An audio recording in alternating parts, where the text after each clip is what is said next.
One of them is at the end of a very long line, a fiber optic line that's stretched out more than 2 kilometers. And at the end of that is the Sirius camera sled. And then attached some 30 meters or so on a tether of 30 meters or so below. That looks like a HD2. giant dead sponge, maybe. Actually, HD1 is the ROV Deep Discoverer, and we have to position the 2 vehicles together such that if one of them is moving, we have to move the other one. So we couldn't just stay there. There's a different species of Iridogorgia that we're just passing on the lower right. That's Iridogorgia splendens. Starfish is blowing.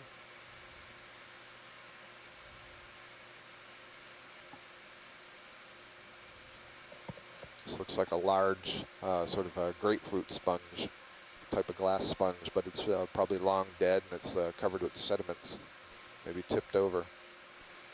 I'm going to keep moving up towards Sirius. Get out of that. Feather star, or sort of reddish brown one on the bottom. I see another whip-like bamboo coral, and there's a black coral Bathypathes. I'm telling you, every species is right here in this spot. We have a bamboo coral lepidisis, a couple of them. Very nice glass sponge here. This white one that's sticking out of the rock, it has a reddish colored crinoid feather star perched on the top of it. Looks like another Chrysogorgia colony beyond that rock. Perhaps a black coral Stauropathes down there. There's a funny sort of antenna-like pink colony on the left side of the screen. That's kind of wafting there, and it has very small side branches. That's basically a juvenile stage of these Metallogorgia. There's another Metallogorgia right in the center of the screen right now. So before they get to their, quotes, adult stage and have all those branches on top, they have small side branches. There's a couple of fans. Coral. Yeah, these bamboo coral whips can grow up to more than 15 feet tall. And so this looks like it's a pretty tall one. Lasers still going up. I'm not sure. I'll get 2 lasers on that rolling. So right now, the altitude of the ROV is 2.2 meters above the bottom, plus the ROV itself is probably about 3 meters tall, and we're still not at the top of this coral. So I'd say that this is a good 5 meters tall. Is that fair, guys? Copy. 2.4. Well, the elevation of the camera is maybe a meter above the bottom. So 3 to 3.5 meters tall is my guess. Okay, so we think this may be about 3.5 meters tall. We have to take into consideration, of course, where the camera is. The camera's not at the top of the ROV. So this thing is certainly more than 10 feet. So the largest recorded, certainly bamboo coral that I'm aware of is one that we collected on, I think it was Balinus Seamount. And it was, I believe it was 15 feet. 15 feet. Great view of the polyps here. And the polyps, in this case, all their tentacles are retracted. And I suspect that's because the ROV may have bumped into it and caused all the tentacles to withdraw. And instead, you can see this very spiny crown that's surrounding the top of the polyp. And so the tentacles are basically protected within that crown. You can also see through the tissue these black spots. These are the nodes of a bamboo coral, so they alternate black and white, and that's what gives it the common name bamboo coral, because it gives it the appearance of Can you run the lasers across any part of it? You can only get one dot at a time. Great view. What about that cornered area? All right, moving up.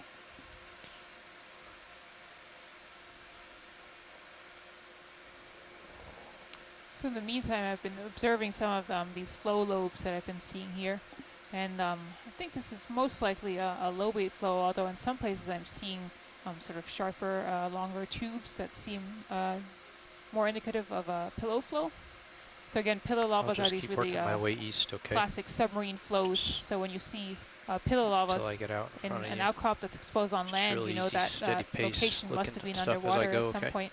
Yeah, I think and they form when lava comes out of a vent layback is out and descends down a slope. Yeah, that was too bad that we got stretched out because sitting down on the sand back there was out, that is the an easy parking spot. Fairly low, so we can get that lava spreading out into tubes as it goes down the slope, and the outer crust solidifies, whereas the magma on the inside is still traveling.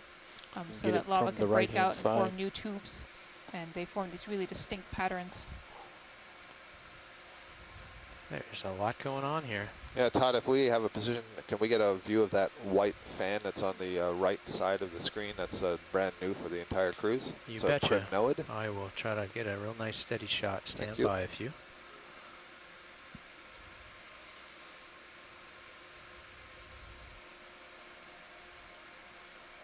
Well, looks like there's a Watch nice your overhang starboard right lower. below us. That's interesting. Let's I'm take a gonna- look if it's safe to do so down under there. I think what I'm going to This try is to do, there's some interesting. sand underneath me. I'm going to park here. We can look at the overhang. We can look at what's around, and then we can zoom in over to the Crinoid, you called it, Scott? Yes, I did. It's in the family Primnoidae. This is either a Calyptrophora or Paracalyptrophora. I'll see what I can find here in my database. Is it one of those? See, starfish. Hey, Josh? Mm-hmm. Oh, no, I think I'm okay. What would you like? I'm okay. Okay, I'm going to adjust your swing arms a little bit. Roger. Okay, I'm pretty much parked. What would you like to see first? I'll stand by. I'm drifting.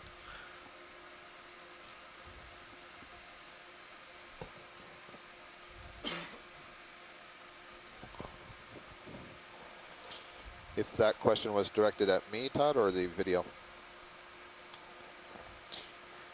Both.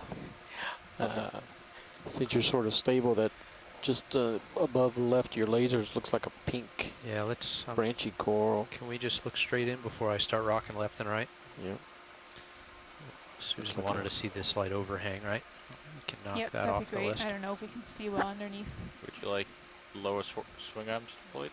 Yeah, I can't tell Yeah, what's just going watch your on here, starboard why one. it's I'll- been I'll so just deploy undercut. the port one. Okay, good. We're going to try to get some light underneath of that lip by deploying our lower swing arms. So again, what's sort of going through my mind now, seeing this sharp undercut, if that flow was stretching sort of the whole thickness of that area, I would be surprised if the current could really erode that hard rock away.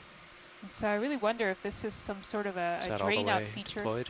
So what can sometimes It's happen all the way down. is I'm if the just upper bringing crust it of a flow solidifies, forward. and Okay. then the hot lava that's underneath actually drains out elsewhere, we can leave kind of a gap underneath it. Is that helping And at I'm all? not sure if I that's don't what know. we're looking at. It's It not does look low like the enough. edge here has just Can we broken push off. in tighter The on starboard Sirius? one actually Again, I'm looks surprised clear. at the degree of Starboard Doesn't one. look like it in rail cam, but serious flat cam layer is has been undercut here. fine.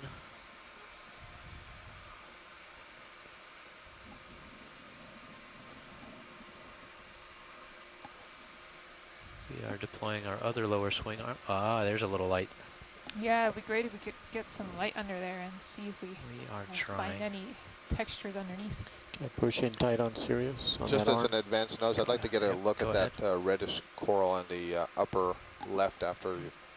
I copy that, Scott. Thank you. Will do.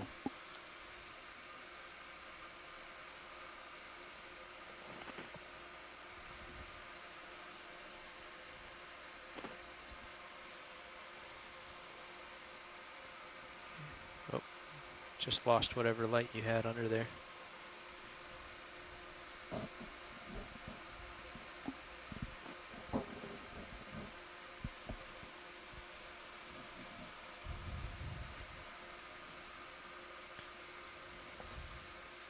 I suspect the angle of that overhang is just not quite right for getting the light in there, is it? No. Okay. So again, if I was a geologist on land right now, I would I'm gonna spin sort of left just a scramble tiny down bit. there and stick my head under the overhang, Pull you out a look little up bit. and Just see if there are any see the interesting arm textures get on there. the underside It's of good the lighting flow on there the corals there, though. to indicate that Josh. it's not simply an erosional feature and was actually solidified in with this gap in it Scott underneath. wants this pink one, But it's a little bit hard to get under there with the ROV, pinkish red. and we do not have a camera Zoom on at a will. flexible arm to stick underneath. And of course there's not enough light to get underneath there. Huh. This is interesting. Work it as needed, Rolly. Alright, let me know before you Excellent. Move. move, because this lamp is pretty close to the bottom. Okay, I copy that.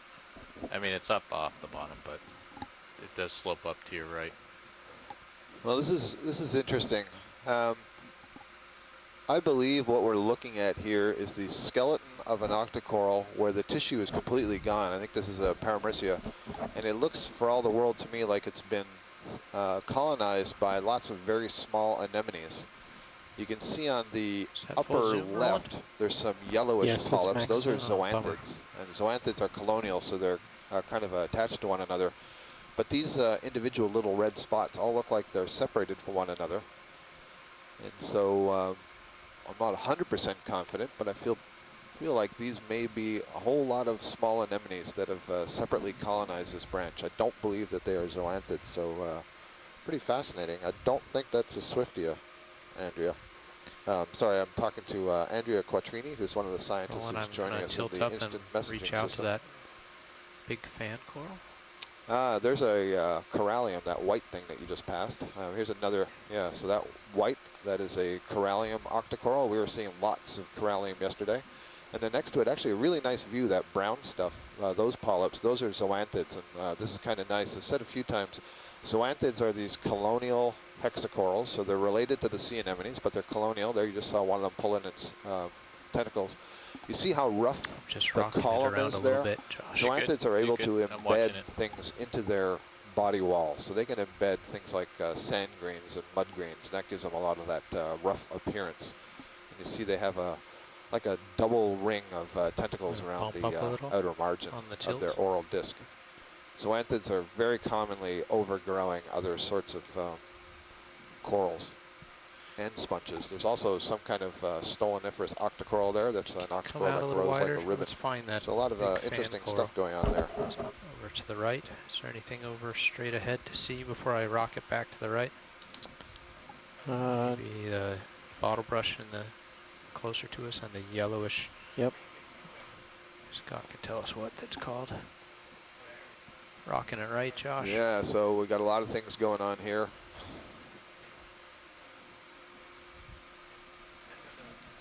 I apologize, I'm typing observations into the event log at the same time I'm trying to look up at the screen. So a little, we have three things here in front of us. So on the far left, the orangish thing is a black coral. This is a black coral in the genus Stauropathes. Black corals are so named because of the color of their skeleton. In this case, the orange tissue is overlying the skeleton. It's the orange tissue that is alive. And what look like little pinnules that are arising from that black coral colony are actually the tentacles of the polyps on that thing. And then right in the center, we have a Chrysogoria. This is an octocoral. This is related to the Iridogorgia and the Metallogorgia we saw earlier. I said they all belong to the family Chrysogorgiidae. Center of the screen. So this is a genus that has the same name as the family. And Sorry, we have a few different organisms living in with this colony. We have some brittle stars. We have some amphipods. They're the ones with those little red faces. Those are a small kind of crustacean. I see a pair of them there. There might be some small egg masses in there, those sort of gold-colored balls near the top. And we have a feather star, the crinoid, that is hanging off the left side. I'm sorry describing all that stuff that's out of focus. The thing that's in focus right now may be a sponge. It is. A very unusual little sponge. Maybe bring your left swing arm up a little bit. Okay, Josh, yep. Do what you need to do. I'm kind of... I'm going to tilt up while I'm stable so we don't, for some reason, lose the chance to see this guy. So here's, this is the fan that I was mentioning first. So this is a Primnoid. And Primnoid is the name of a family, the Primnoidae. This is the first of the Primnoids that we've seen. But this is a very common deep-sea family of octocorals. They're all over the world. And did you guys see, what are those bigger whited things that are on the colony? We'll zoom in again after we get this nice view. Yeah. But, so this is, I believe this is the species Calyptophora microdentata. Calyptophora microdentata, we have come across this kind of coral quite often out here in the New England seamounts.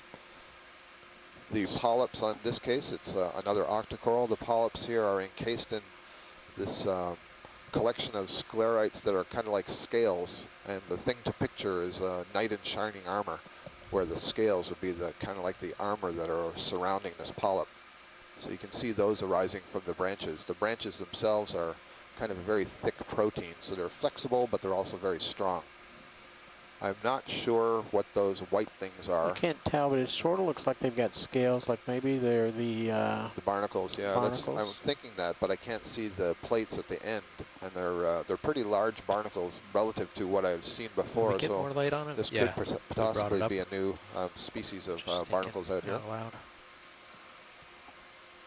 Notice the way the polyps are very regularly placed on the branches here. They arise in pairs, and they look like they're drooped ever so slightly downwards. And we use those kinds of characteristics along with a number of microscopic characteristics we could only see if we had collected it, looked under a microscope to identify these things.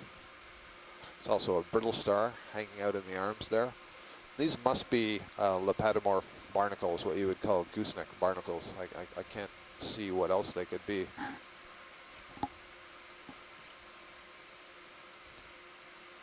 It's huge. Yeah, that's a big colony, isn't it? You can see the arms of a crinoid just extending in on the upper right corner.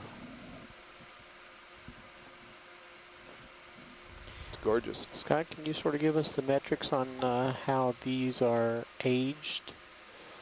Sure. So the question is, how are these corals aged? I'm not sure that anyone has ever aged one of these, this particular kind of primnoid coral. There has been some attempts on some other members of the family.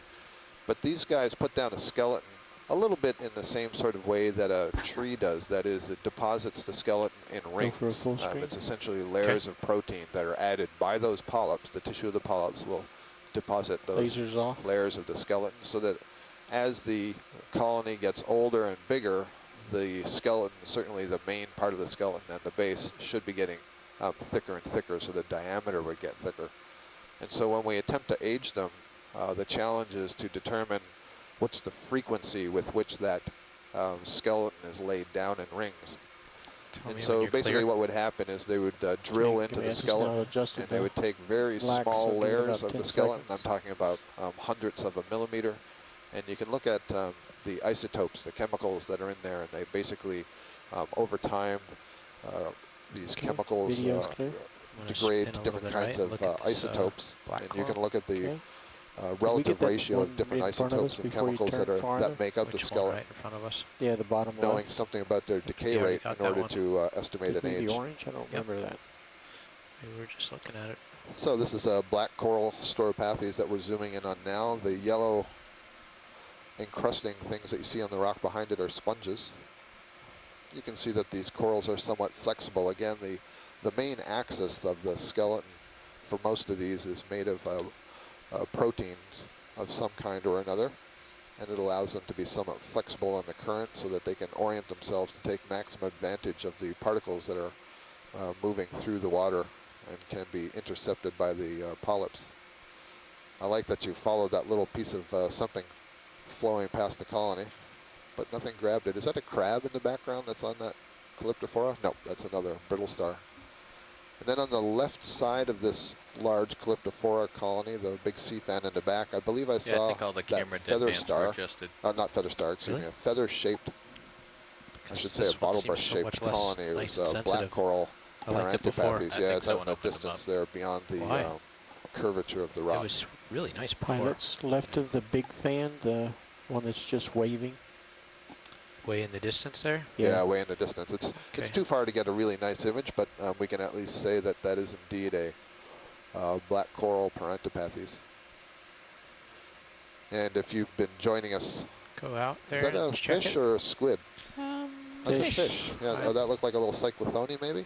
Yeah, different from what we've seen so so far. I can't really follow it at the moment. Yeah, it's moving too fast. You can see a grapefruit sponge. Yeah, so this is a black coral that's wafting back and forth back there in the genus Pteropods. And very often when we see these, they have a pair of squat lobsters that are associated with them. Get the name Chrysogoria, but I'm not actually seeing any on this colony. Terrific view. The polyps in this thing are just tiny. You can just barely see the tentacles arising from those side branches. Thank you, Todd. Is there anything else in the near field in our nice light pool that we can look at? Do you want to come out a little, Roland? Well, do you see anything else? To the left of the red coral, there was a bamboo coral just to see is it branching from the nodes or not. We'll only see something red out there. That's a shrimp. Yeah, there's a shrimp sitting on the rock in the background. Okay, we've seen him before. Nematocarcinid shrimp, I believe. That's a very common species of benthic shrimp in the deep sea. Benthic just meaning that they walk around on basically the sea floor. Got some real nice light on the two sides. You want me to spin left or spin right? Left for me. Okay. Right for me. Oh, okay. Go ahead, Susan. I've been looking at lots of biology. Sorry, I was already just starting to spin left. That's fine. Yep, let's go left. And we can go right too, unless we come unlodged from my little parking spot. I'm looking at that tangle of skeletons in the foreground, Todd. That's white. Okay. It's a bamboo coral, and I'd just like to try to see some of the nodes with respect to where the branches are arising. So when we were out here in 2005, we discovered a bamboo coral. And earlier I had told you that the common name bamboo coral comes because they have these skeletons that alternate you can try these to sneak in black on it a little bit, spots with the calcium carbonate. Well, we discovered a bamboo coral that had no nodes, which is kind of weird because the family is named for those. Genetically, we could tell that it was definitely a bamboo coral, and the structure of the polyps is definitely a bamboo coral, but it had no nodes, and it looked a lot like what we're looking at here. So let's all have a look and see if we can see the black spots in the skeleton.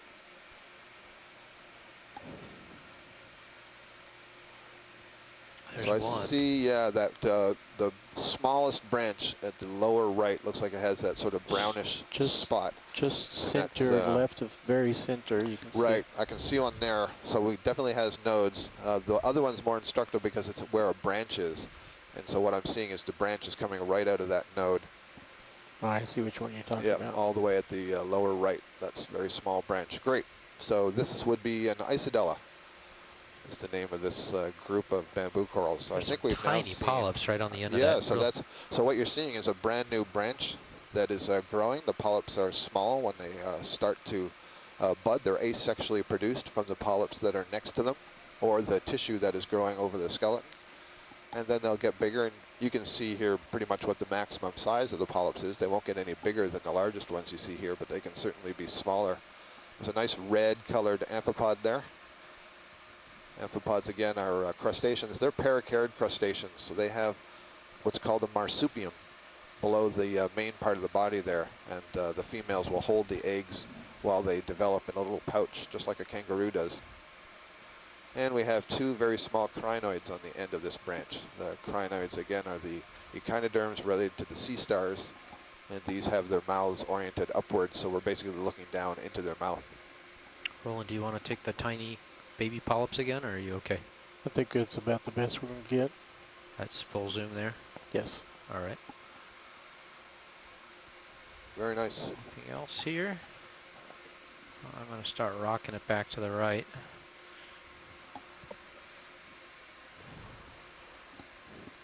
It's just incredible, the diversity in this one spot. Yeah, so as we move right here, I'm just hoping to get a sense of how this overhang here changes. And I was seeing potentially some interesting lava forms off to the right. So Josh? On the surface of this flow, or you mean on the wall? Back there, Roland. I just came from like over those there. Bulbous features, yeah. I'm still looking for really clear evidence of pillow lava extrusion. I have not seen that. Again, everything's covered in manganese crust, so I may not see that distinctly, but at the top of that rock, I think this just is behind still the technically fuzzy. a lobate flow. We've not seen a distinct pillow pile. Maybe just a foot.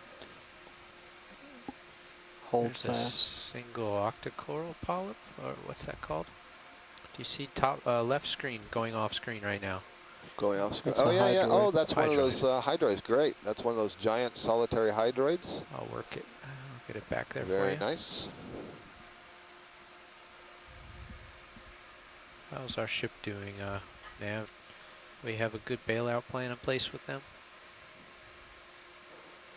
So we've seen several different kinds of polyps, including sea anemones. Now we're seeing a polyp of the group Hydrozoa. Hydrozoa is where you find your siphonophores, your Portuguese man of war. So this is a single polyp. You can see it's got a ring of tentacles. It's got a column, a soft body that's attached to the substrate. And that little sort of elongate tube that you see, it's kind of orangey pink in color, that's extending up from the center of those tentacles, while its mouth is right up on the tip of that. And then at the base of that little tube, you see there's a lighter pink mass. Those are the gonads. So that's where the eggs and sperm would be produced. And in fact, what would happen in this particular case is small jellyfish would be produced. and they can alternate between a benthic stage and a Medusa stage. I should actually say I don't know that that's true about this particular species. Got it. This may be in the genus Branchocerianthus. It is a giant solitary hydroid polyp. Yeah, sure. So what we're looking at here is the benthic stage. Yeah, who is that?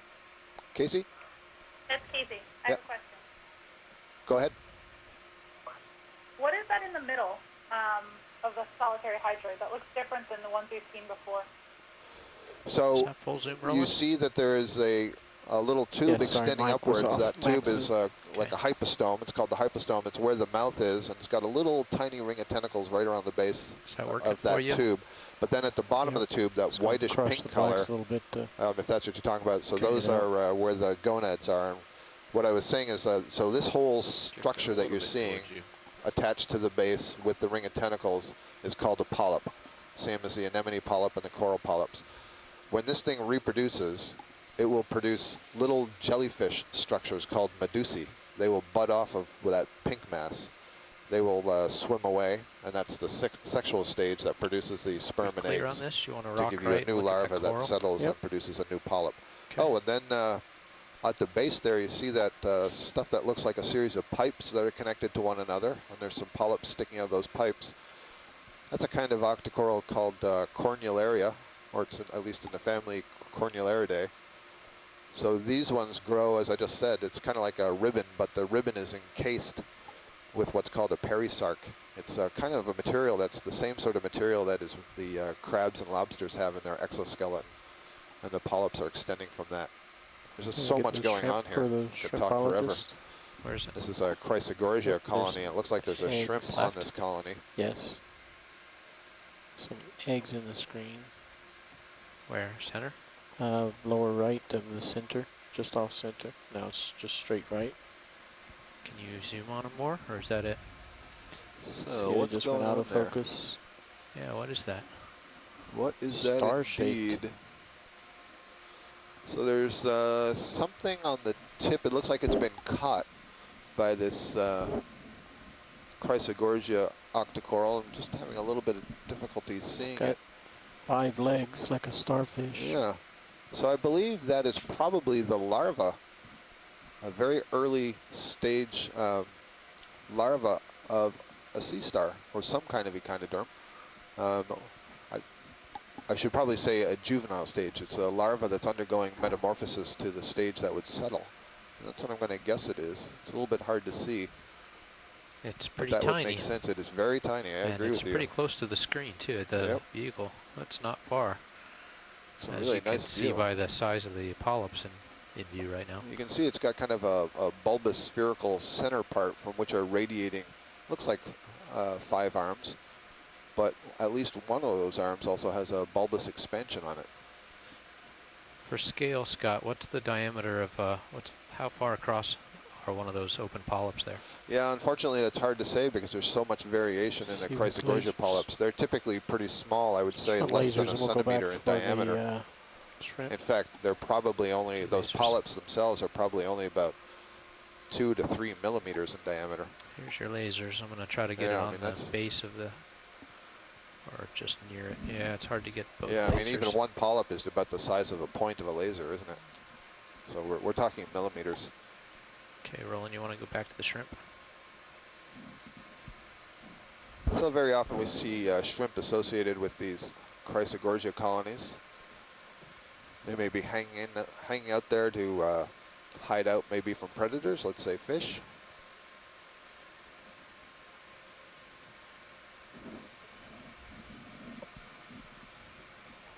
There was a delay in the reaction of the camera controls. I saw that. The Chrysogoria have these gold-colored skeletons, and you can see that through the extremely thin layer of tissue. It's almost hard to believe that the polyps themselves are arising from tissue. That tissue is so thin. Okay. Okay. Do we want to come out and see if there's anything else while we're still parked here? Still looking for the structure of the rock for geologists. Okay, maybe if I swing just a little further right. Interesting feature in the Sirius view. sort of, I guess, a little bit around the corner.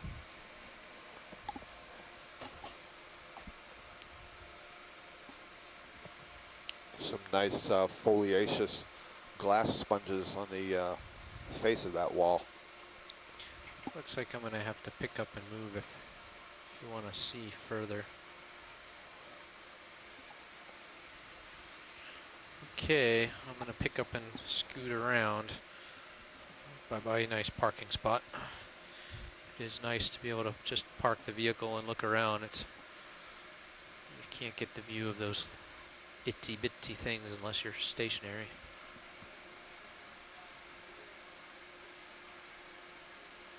Anything?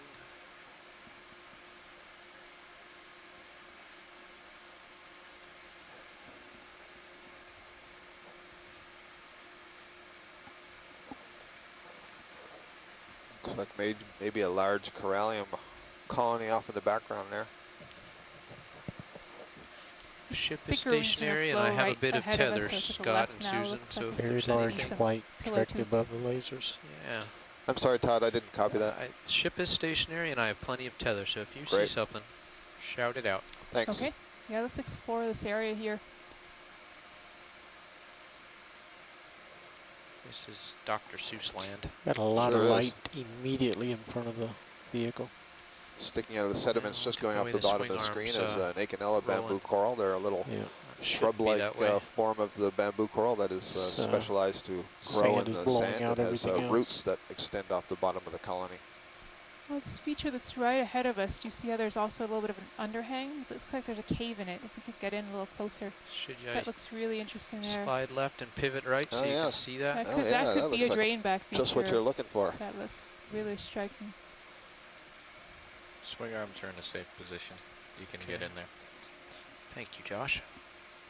And I think to confirm that it's really a drain back feature, I think we'd have to be able to look onto the, I guess the Lateral upper sluggish. wall inside or the ceiling, and see if there's any evidence that lava has sort of dripped down and solidified, almost like a stalagmite that's sometimes seen in these long lava caves like you see in Oregon. I think I can do it from this distance if you... But again, it's Just so hard to settle say a with the little bit. lighting. No, Okay, I can't tell Roland. if it's really a cave, but it Go looks in. like it. I'm drifting in just a little bit, but otherwise pretty stable.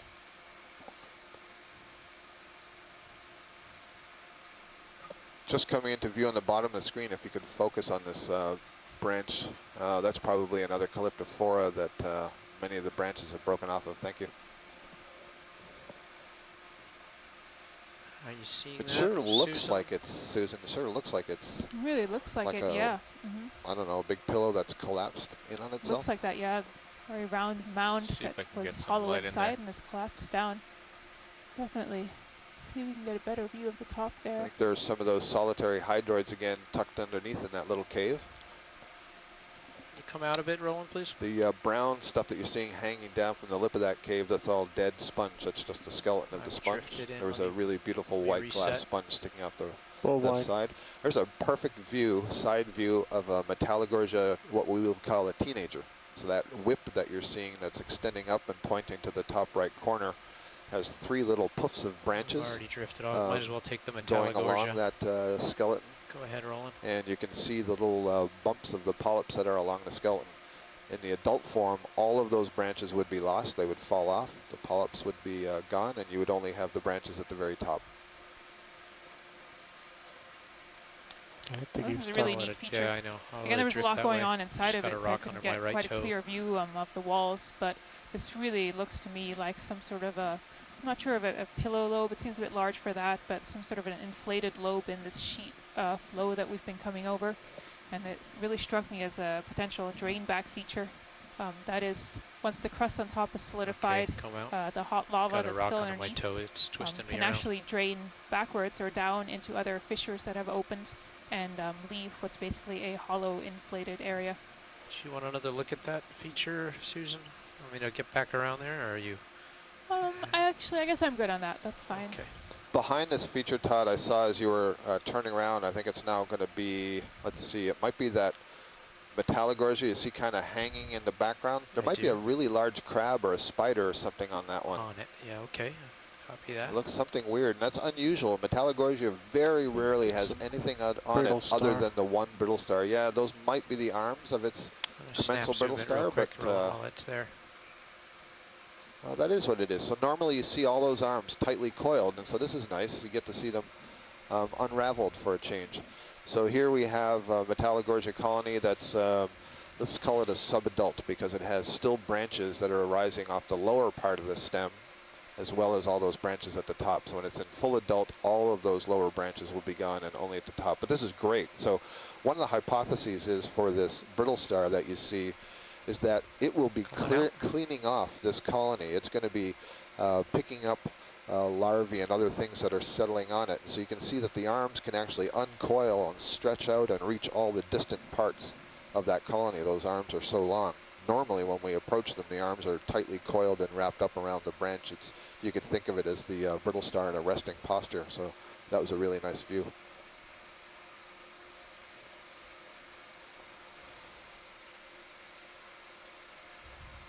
My goodness, what a spot. Is that a sponge or something yellow on the top of that one stalk? It looks like an old dead bamboo, but it might be an anemone. Snap in an on anemone, it, okay. Possibly. I think Roland's right. I think Roland's right too. It looks like an anemone has taken up residence right at the top of this stalk here, and I'm presuming it's a stalk of an old bamboo coral.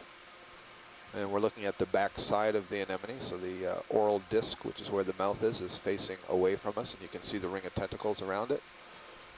Below it, we have several feather stars, the crinoids, and even underneath them, the more orangey colored ones are the brittle stars. Ophiacantha-like, has a very spiny arms. Might be about to bump a rock. Interesting color. I'm used to seeing these in kind of a pinky red, but not in yellow.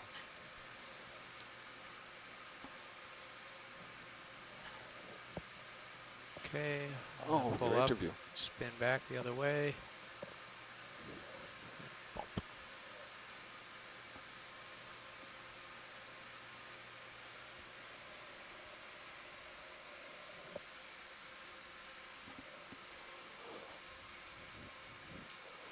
It's a little grapefruit sponge in the lower left corner, lower right corner, I'm sorry. Swimming thing at the bottom. A swimming thing, yeah, Yeah, look what at is that. that? What is that? Looks like a little butterfly.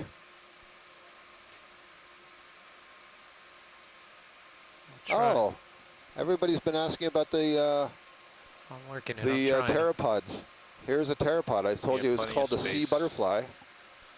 And there it is.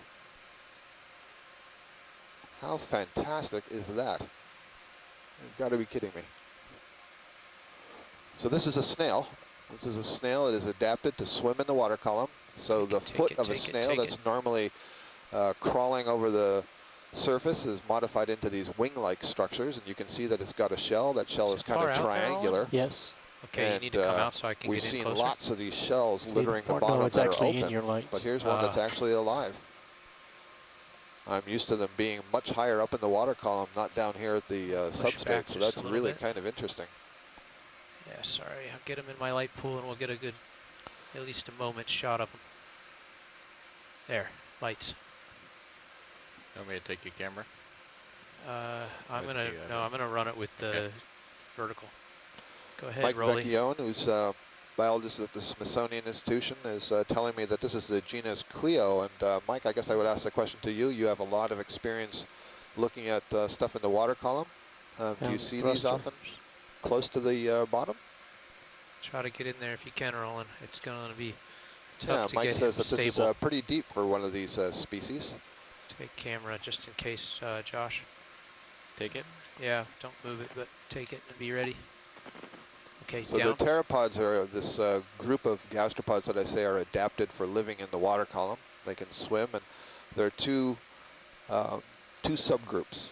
One of them we're looking at here are referred to as the thecosomes. The thecosomes have that shell, that triangular sort of shell that you see, just like a typical snail. Full wide. But there's another group, the gymnosomes. Gymno means naked. The gymnosomes don't have a shell, so you'd think of them more like a slug, your common garden slug that's like a snail that doesn't have a shell.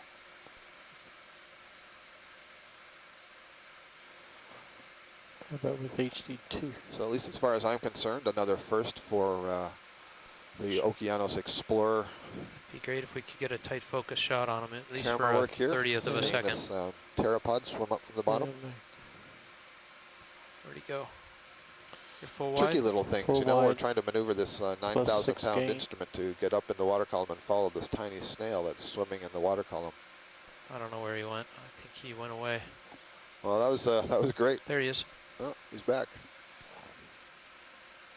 I'm going to try. Just 30th of a second. Tight focus. Come on, Rolly. You can't get him in that center. You take camera and down, down, down, down, down. That's wide. He's coming at you. Yeah, he's a wiggly little guy. Yeah, I think he's just descending now. That's okay. That's As full soon as wide. you say that, right? That's full wide. All right. A few orders of magnitude different in mass here. Yeah. Giving I you think your he's going to camera drift back. into the camera Alright. this time. Just let him drift then. Yeah, let him drift. Hands off the stick.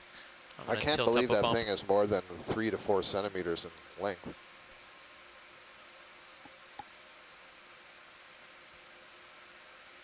Come on, stop moving, dude. He's doing some more swimming.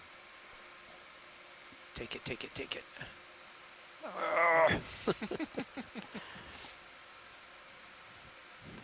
He's pretty far out now. Yeah, okay. The joy of We've still got- videotaping plankton. Okay, one more time. One more time, take him. Yes. There we go. Persistence. Perseverance. It appears that shell is somewhat transparent. You're seeing the internal organs. It would be in there where the most of the stomach is and the gland that it uses to produce the various digestive meters off bottom. enzymes. 2 meters off bottom.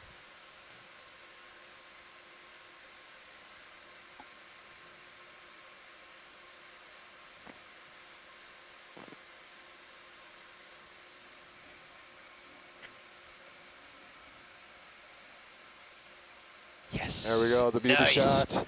Get it, get it. He's given up. Yeah. Did you get him for a second, Roland? Oh, we got at least a freeze frame. All right. That was. Nice job. Point it off bottom. He's gonna sit there now that we're gonna. It's like those fish. we were Try trying once to more, film. Roland. If you can center him. I can try. I think he's going to go all the way to the bottom this time.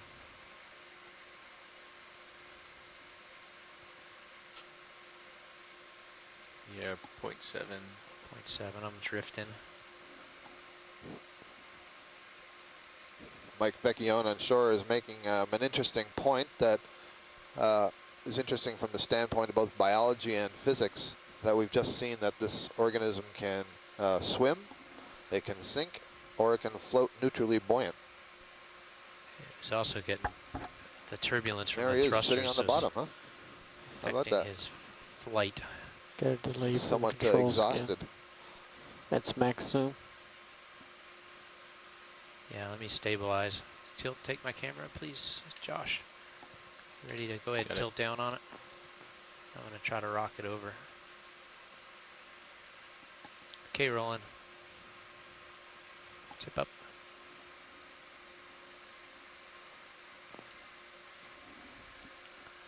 Okay, why don't you go partial while I get stable, and then we'll get a real Okay. tight zoom, tight focus on Maybe it. not be quite as exciting as that pteropod just swimming, but I think just to the left of it is the fecal string of a sea cucumber.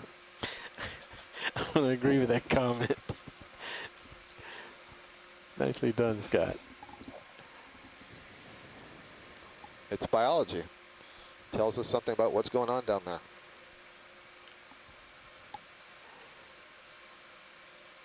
Mike Vecchione from the Smithsonian writes in our instant Gonna take messaging event log that he has never seen a live pteropod on the bottom before, and Mike has looked at a lot of water column videos studying these different plankton, and he's looked at a lot of video and imaging from the bottom, studying cephalopods, the different squid and octopus that we see here in the deep sea. And I'm wondering if this thing's kind of in its last legs. Come on. As I noted earlier, you see lots of pteropod shells. They make up a considerable portion of the sediments in these seamounts. Okay, rolling. Yeah, he's about to launch So again. once they die, they sort of settle down to the bottom, but this one's still kicking. Wow, that's a great view of the swimming. I've never seen a pteropod swim like this. Coming at you. Come out partial.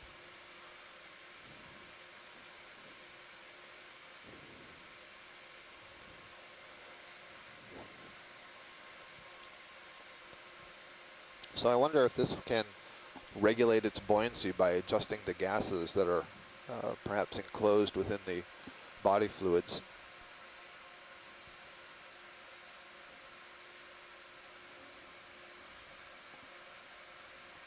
Well, it really does look like a butterfly, doesn't it?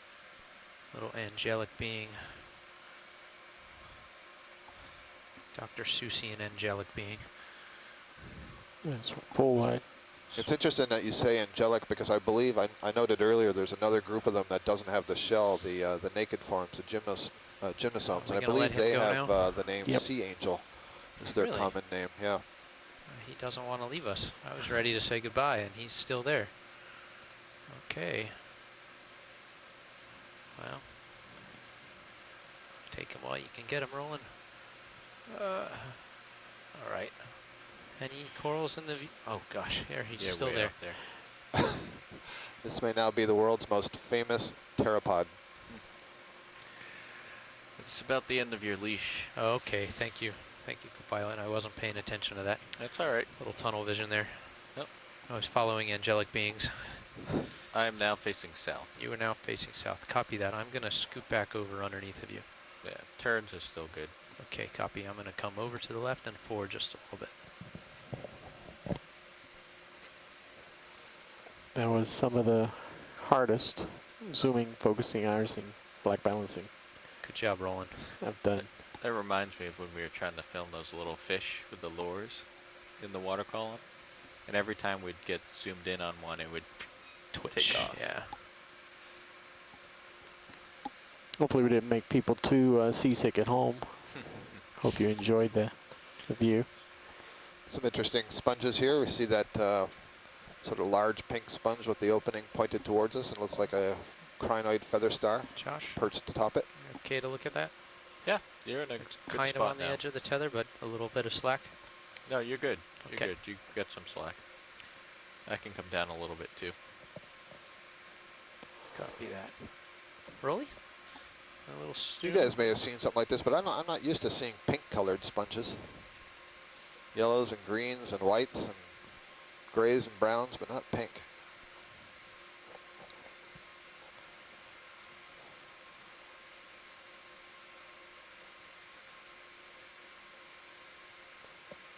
Sponges are filter feeders. They're basically generating water flow through that thick body.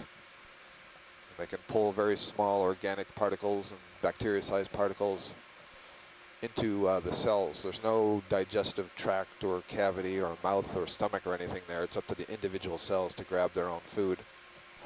Love to get some stable imaging of that red crinoid. You need it? Yeah, it would be real good to have in the archives. It's like Oh, another Calyptophora colony down there below. We Understood. were looking at a very Stand large by. one that we imaged very closely when we first sat down in this marvelous feature here. We're still at the base of the large feature that we intended to climb, and as soon as we transitioned from the sediments to this harder bottom, we've just had an incredible diversity of corals and sponges. Also, science, as we're settling in here, top right of the screen, I'm guessing that is a Paramercia? holothurian Oh, that that's white covered thing? in shells. Yeah, that would be interesting if it is. I'm not sure if it is. It could be. Susan's been awfully quiet back there. Do you see anything that we need to look at, Susan? She is very quiet because she's no longer in the control room. She's off doing an interaction with a shore-based group who is following our feed, so they may be listening to you. And she's doing an interview with some folks back in Oregon.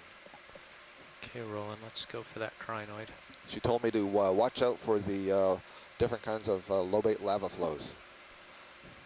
So, oh, great. So this is a close-up of a crinoid, which we have seen several times before. The mouth is oriented upwards, but if you look closely, you can see little tiny tube feet that are coming off of those side branches on the arms. Basically, the arms look a little bit fuzzy. Come partial. And so basically that's the analog, the tube feet, the same sort of things that the sea stars are moving around on. Get rid of some of the tug. Crinoids do not use their tube feet to locomote. One of these times we may get lucky enough to see a crinoid swim up and off its perch, but they may do that if disturbed or if for some reason there isn't enough food floating by, but otherwise crinoids can sit in one position for a very long period of time. We have some hard data on that. There's a seamount out here, Manning Seamount, that we've visited in 3 separate years. And we have seen the same crinoid sitting on the same place in the same corner each of those 3 years. So they're capable of moving around, but they don't if they don't have to.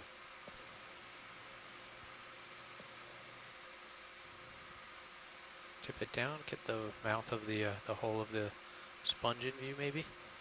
It's kind of a nice shot. This maybe, what do you think, Roland? Just a little bit out from there and frame it with the hole? I agree. You may also see that those arms of that crinoid are somewhat articulated. Think of your spine, the way the different vertebrae articulate together so that when you move your back, they sort of articulate against one another. And that's basically what's going on with that crinoid. It's got these large blocks of calcium carbonate inside the arm. One thing that's fascinating about crinoids in general is they have something called connective. Look tight inside the hole. Okay. There's tight. I'm forgetting the name for it, but it's kind of like a neurocartilage. And they basically have what you can think of as cartilage between the different joints. And under the impulse of nerves, they can essentially liquefy that material, change the position of the stalk, and then reharden it.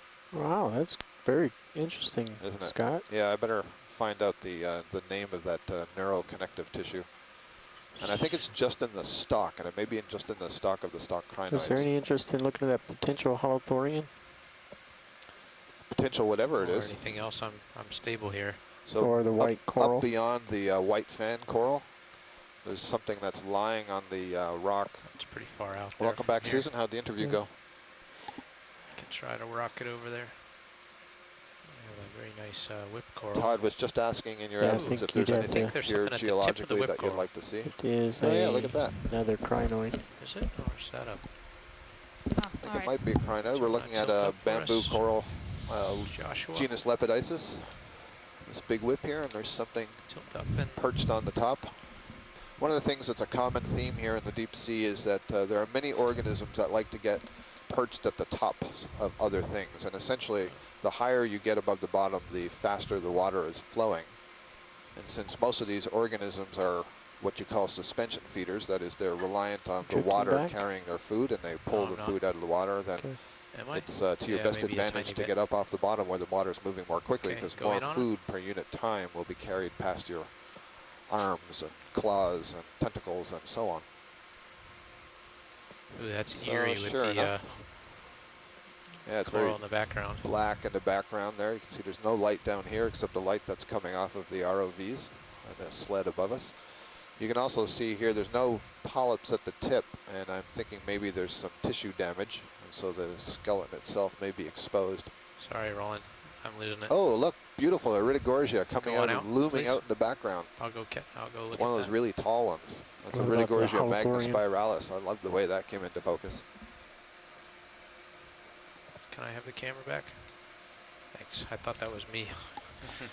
Sorry. Oh, sorry, Mike. I didn't see this fun fact before. Mike Vecchione reminds me that the gymnosome, so that swimming sea butterfly that we saw, that swimming pteropod, swimming snail, is a predator on the naked pteropods.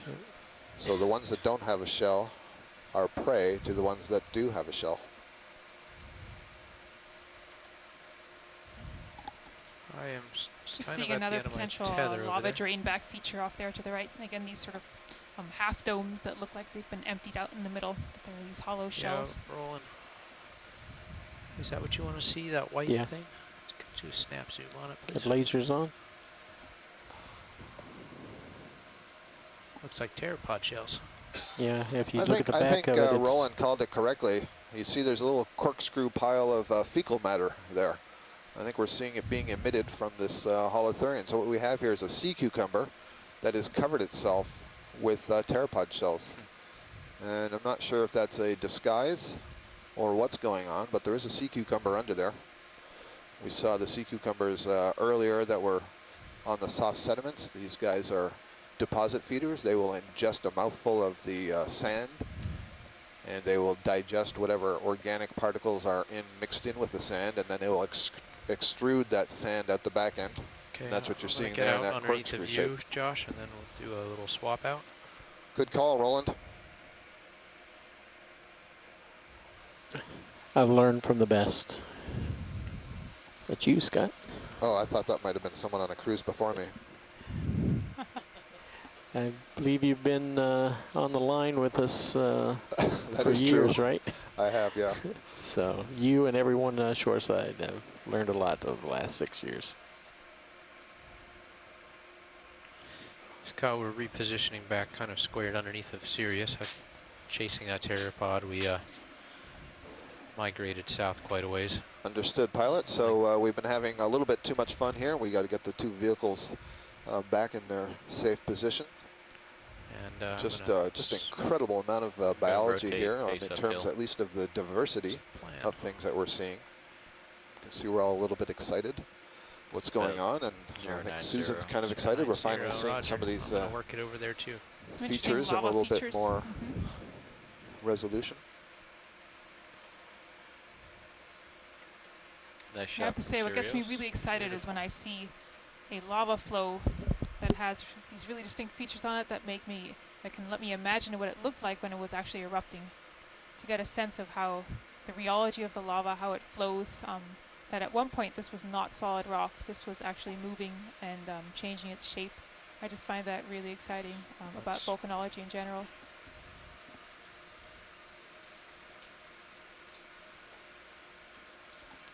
See a bamboo coral here in the foreground, this sort of orangey, light orange colored colony.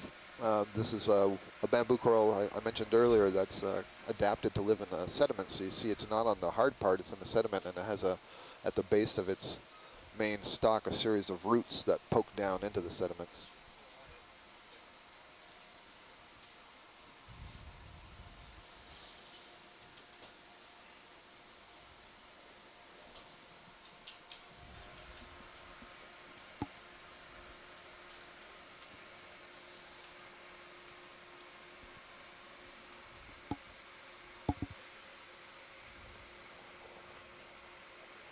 How's the current down here, Todd? Well, there's not a whole lot going on. It might be going to your right a little bit. Maybe a little bit to the south, but... Yeah, I'm just going to push ahead. Keep heading 090. We might want to get a ship move in, or... Well, maybe we should push out and see what else you see. Swimming fish just There's right of center. There's a lot going on here. Just under your lasers. Yep, go ahead. Oh, something small is moving. There we go. And something's also scuttling along the bottom. That might be a shrimp. Let the little thing come into the bottom. It's rolling. Dandelion? Yeah, actually I can't tell what that is. Jellyfish.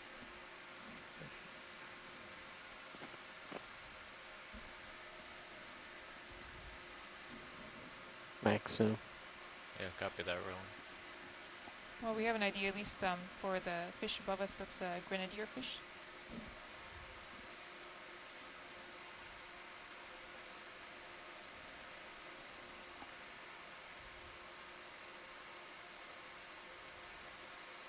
Let's go for the fish.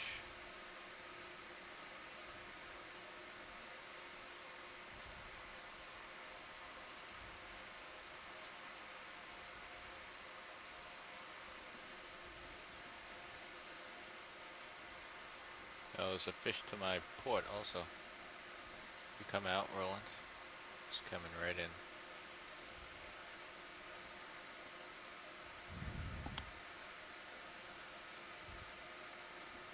video. Oh, much larger Got fish some to the left. serious that just swam HD into beauty view. shot Maybe happening. that was. I Yep. didn't see it earlier, but I think some of our shore-based scientists might have seen it.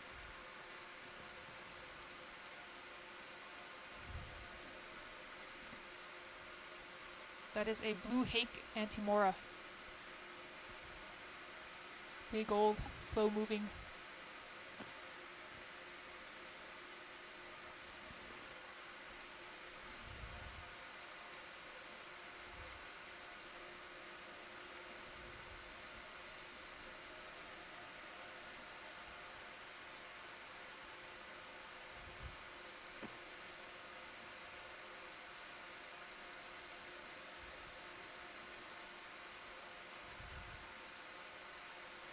This guy doesn't light up very well. You can see in Sirius, you're getting This pretty is- far this is away pretty from him, big fish. Josh. That's Yeah. what it At least is. 70 centimeters or so. You're full wide. Copy.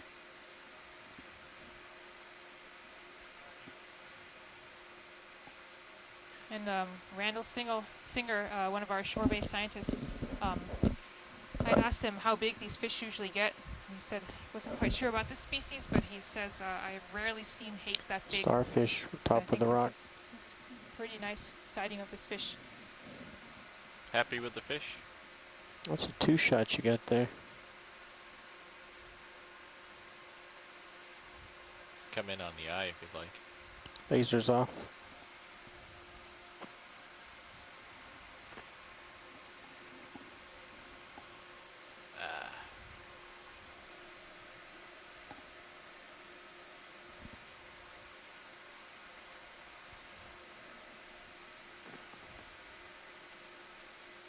It's coming at me. Looks real nice. Good job, Josh. All right.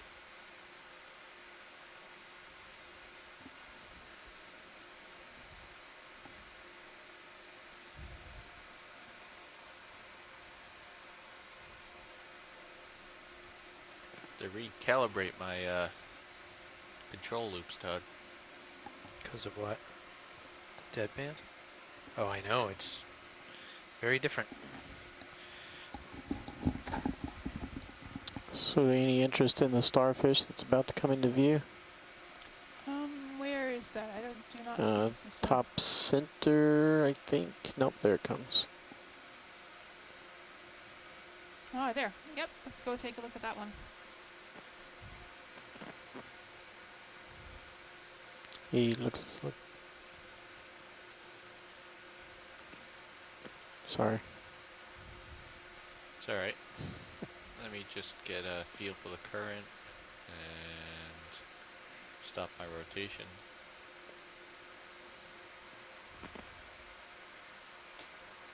All right, come on in, Roland.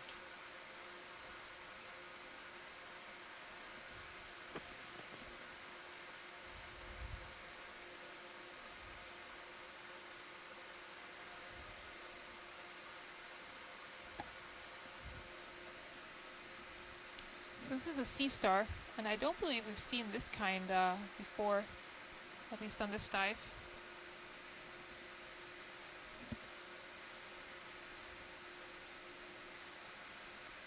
You can see it's quite spiny,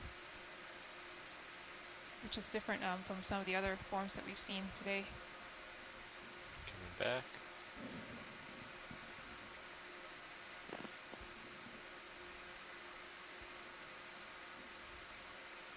We'll fill the screen.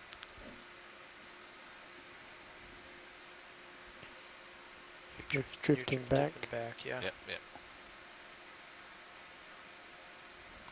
Full out.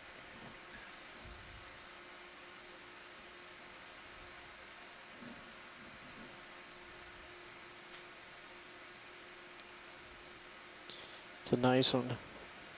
Beautiful shot. I won't ask you to pirouette around that because you'd have to up and diagonally around though.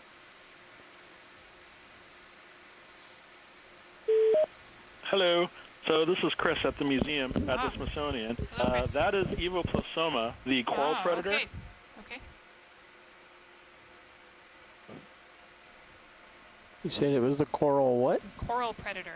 So is that... And so if you noticed what it's at the base of, which is that other coral there, I think that you could easily cue the Jaws music because it's moving up on that thing. I bet it's about to feed. So how long do you think it would take to get to that coral? Oh, I don't know. Starfish move much more slowly, and in the deep sea even more slowly. I think I've heard of some of these. I wouldn't be surprised if it took months. So it depends.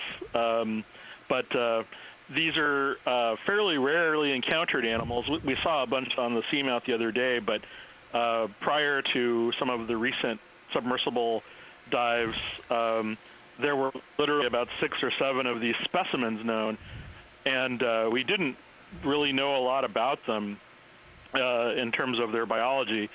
And as soon as we started seeing more video at these depths is when we started to observe them on corals feeding. And so, there were these rarely encountered animals, but now they seem to be present on corals as predators, which makes them surprisingly ecologically significant.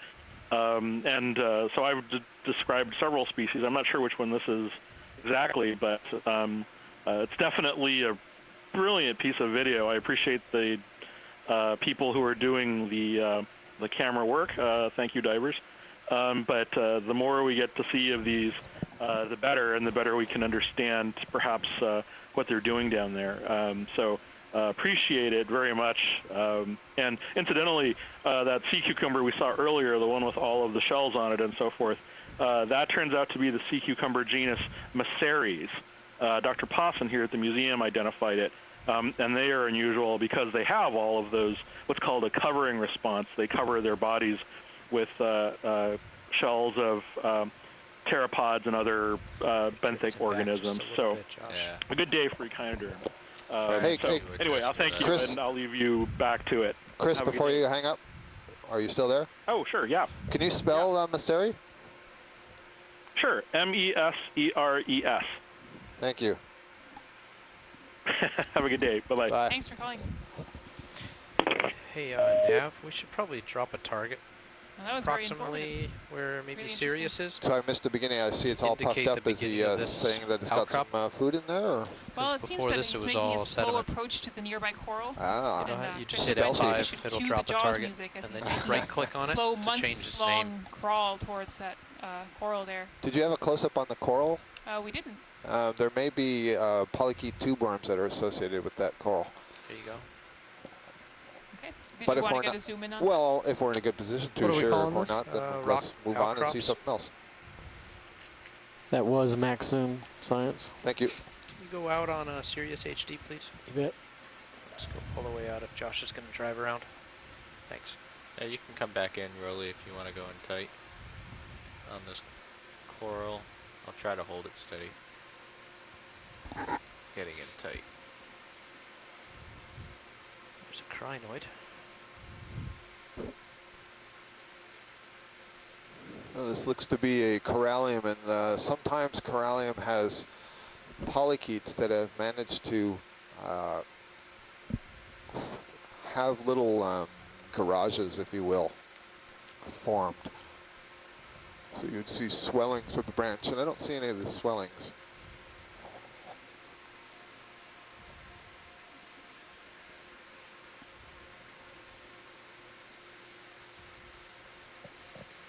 So that's good. Thank you. Yeah.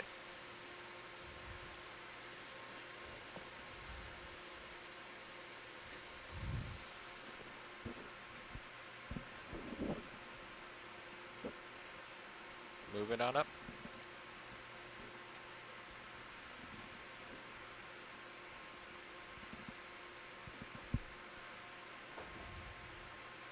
I'm facing just south of east. So our track is to your left just a little bit. Or our track was. Wow, I see that earlier hake was a really big one. Yep, that was large. I'm going to turn lasers on as you drive all around. Several bamboo coral whips, lepidisis here, some sponges. like several of the corallium colony that we just looked at. That's the also referred to as a precious white octocoral. A large sponge coming up here on the upper right of center. It looks like it may have collapsed over and is collecting sediment on the back side of it. Okay, I'm heading due east right now. Can we look at the pink one real quick? Yeah, this corallium on the left side, it has a pink tint to it. There's a second species of corallium in this area. We saw them very commonly on, I guess it was Atlantis 2. Visiting so many seamounts, hard to keep track. I think it was that one. The corallium bathyrubrum is a species that was identified from a specimen collected on this seamount, actually, Kelvin seamount. That is certainly a corallium that we're looking at, but most of the polyps appear to be retracted, so you're not seeing their tentacles extended right now, at least those on the end. I can see on the other side a few of them have their polyps extended. The brown stuff is overgrowth of other material, hydrozoans, and just could be some sediments and stuff that have been caught up Go ahead and in the around. mucus of the skeleton. I'll follow you. The bacteria that are overgrowing it. Looks like there's some scalpellid barnacles on there. The yellow that you see is, oh, there's a sea spider right in the center of that little red one. It's on the yellow patch. Drifting back. So the yellow is Zoanthid. We saw that earlier. It's this colonial anemone that I said Were you pointing overgrows at lots of other kinds of Was the sea spider? substrates. You can just keep Top of going. screen. Right So there. on that Top Zoanthid, left. there's a small red arthropod. This is a sea spider. It belongs to the Pycnogonida. Pretty far away. Yeah. It's a small one. We've been Drifting seeing some back in big the ones current. that are, oh, probably 25 to 30 centimeters across Now, from leg to leg. This is a rather small one. Looks like maybe it's 5 centimeters or less across. Here you can see some of the polyps that have their tentacles extended next they to put a polyps that have them rotation retracted. setter So you around, see they look kind of The transom warty before they do that now. when they have their polyps, when they have their tentacles pulled in, and they're Bridge kind nav, of fuzzy hey, when can the you, tentacles are out in the do you have the feeding position. ability to have the rotation centered around the transom? Go full wide. Yeah, coming out, Roland.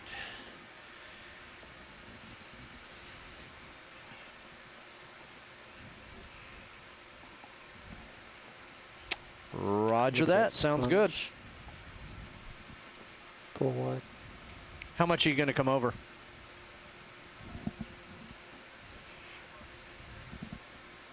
Sounds like a plan.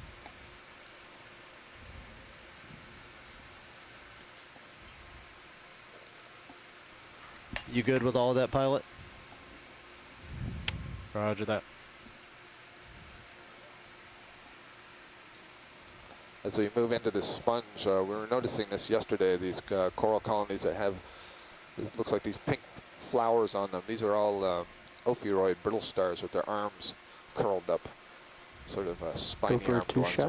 Ophiacantha. You can also see a couple of colonies have tumbled off this rock and the skeletons lay below. This is a massive sponge, a massive glass sponge. Yeah.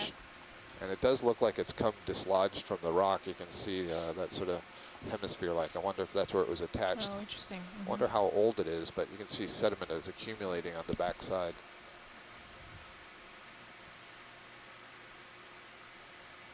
Very Oh, close look. You yeah. see all the holes Nice in view. the tissue of the sponge. And if you're a student of invertebrate zoology, you might criticize me for saying tissue of the sponge, because sponges don't have true tissues. They have lots of cells, but the cells don't organize themselves into tissues like muscle or nerve, that kind of thing. It's much simpler sort of animal. But those holes that you see, those would be the outflow holes of the currents that are generated to pass through the sponge. But I think that one's not doing too well. It's tipped over.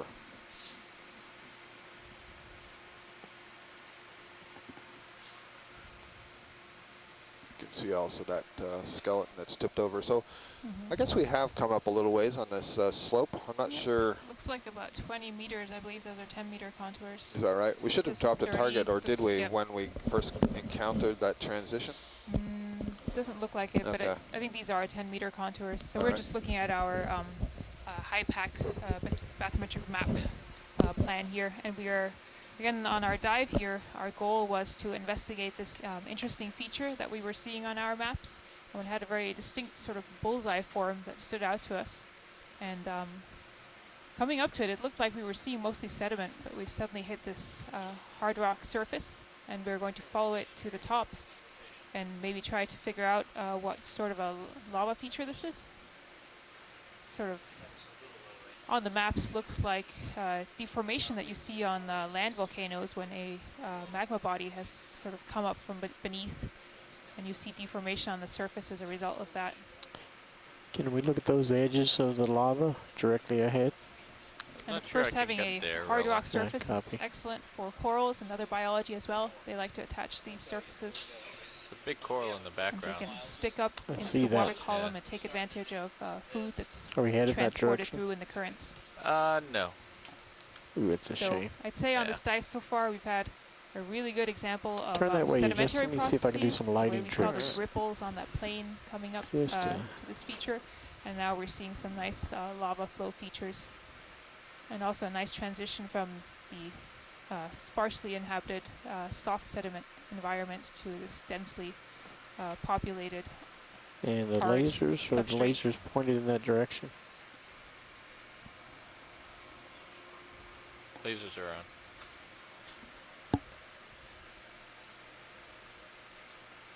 Can't tell which direction they're in. Science, we just wanted you guys to note the really large coral in the background that's further out than we have. There's also possibly a new type of coral to the lower left, if we could take a look at that, or... Okay. Take a quick look, and then we can move on to look at the one that was in the center. We can't get to the one in the center. I was just wanted you guys to take note of it. Okay. Gained the camera up pretty high and moved up into the water column so you guys could see it. Looks like a very large specimen. So which crab bottom edge of the screen. Hi there. I had to get my sweater on. It's getting a little chilly. If you're talking about the coral, I was talking about that branching one that's on the upper left. Might be able to get a shot of that. Okay. Let me see the crab. Extended pretty far out. Yeah, go ahead and Rolly. There's two crabs. Two of them, yep. These look like red crabs, Chasion type crabs.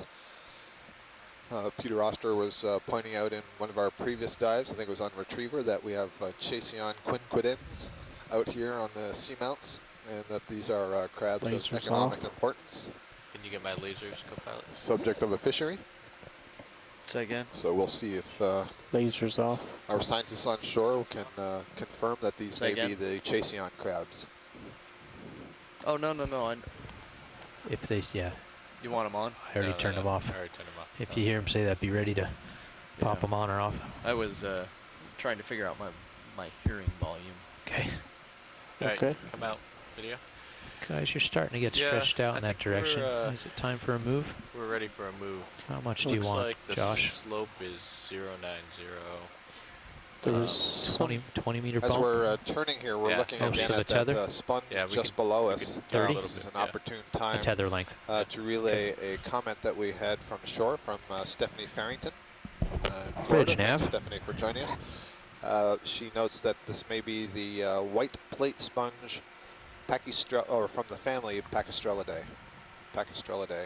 So if it's a plate sponge, perhaps it hasn't tipped over. Perhaps that's its normal orientation. Perhaps Stephanie can give us some insight into that. Bridge nav. So I see, Josh, you were sort of stretched out on the tether, right? You couldn't go any further in that direction. That's correct. Okay, thanks. Yeah, Bridge. Like to request a ship move. What looked to me too large. Like to move 30 meters. That's 30 meters. We haven't seen those yet. Due east. So hopefully we'll 0.1 knots. Upslope. I don't see why we wouldn't. This has been a marvelous spot that we came across. So what I was asking before, Susan, I wasn't sure how far we had come from the transition of this rocky part to where it was okay, guys. sandy. Move's been masked that for. was about 20 30 meters below due east. where we are now. Okay. It was really right where the contour line started to change. Got it. So we've started a ship move, Scott, and see if I can find anything else interesting around here. Copy that. It'll take a little while before we start to move. Understood. Okay. So we're going to resume our... Take a momentary look down the slope. transect up this feature. As Susan's just remarked, we've only come up about 20 meters, and we think the entire feature is, what, about 120 meters in elevation? Yep, that's what it looked like on the maps. And our total depth right now is 2,034 meters. We're about 4 meters above the bottom in this particular configuration. Don't know that we've set it yet today, but the bottom temperature is 3.38 degrees Celsius. So pretty chilly, actually, for this depth.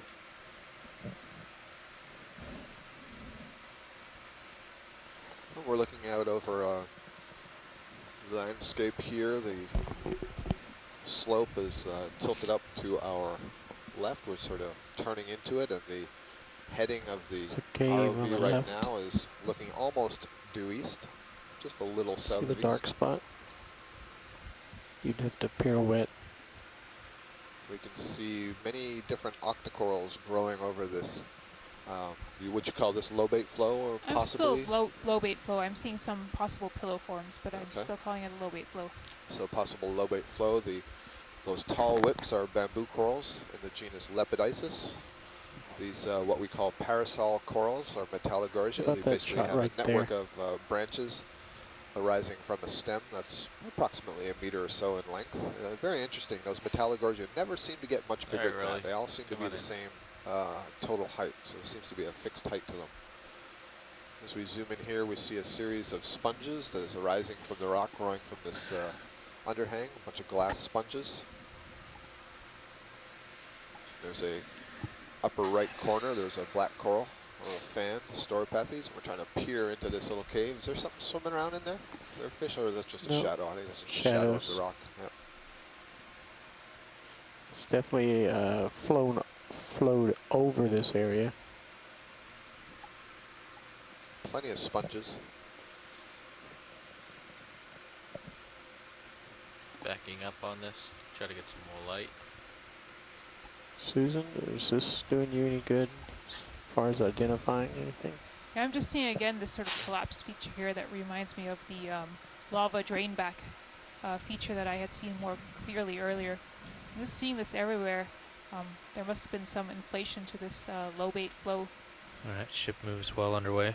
Yeah, come on out, Roland. So earlier, before the dive season, you were telling me that one possibility is that this whole big feature that's 120 meters high may be what I think of kind of like a gas bubble burp, you know, of magma. Could parts of that collapse at different rates, or would this be a flow on top of that if you thought it was such a feature? Well, so what I'm trying to figure out here, the bigger question is, what's forming this unusual bullseye feature? So I guess my initial idea was actually that there's some sort of a magma body much deeper down that is doming, but it's still quite deep, and it's actually pushing the surface up. So that would be deformation. Looks like that is no lava actually Sirius coming D2 out. are a little bit closer together than they were a few minutes ago. So that is, it could be a constructional feature. Probably, so but do I really notice the move? I don't know. Can we get a look at the left side, just going off the middle of the left? That's an Iridogorgia colony. I haven't changed the camera angle yet. It's Iridogorgia which is what I expect I'll be doing as the move becomes more significant. Yesterday we were talking about the different kinds of species of Iridogorgia. Is there anything else that I would notice? 5 out here in the North Atlantic. You just noticed the picture changing. And in part of it, the diameter and my altitude of the coil really hasn't changed much either, so I'm keeping an eye on that. All right, come on in, video. What species it is. So this has a really tight diameter to that coil. Yep, very nice view of Iridogorgia splendens. Earlier we were looking at the Iridogorgia magnospiralis, which had a much wider spiral, and those colonies get much taller. I don't think I've ever seen these ones much more than a meter or so in height, but earlier, oh, and there's a shrimp on the right side, terrific. I was telling the story yesterday, I think, about the close association of the shrimps with this particular octocoral. Getting closer for you, Roland. Yeah, the light just really got large.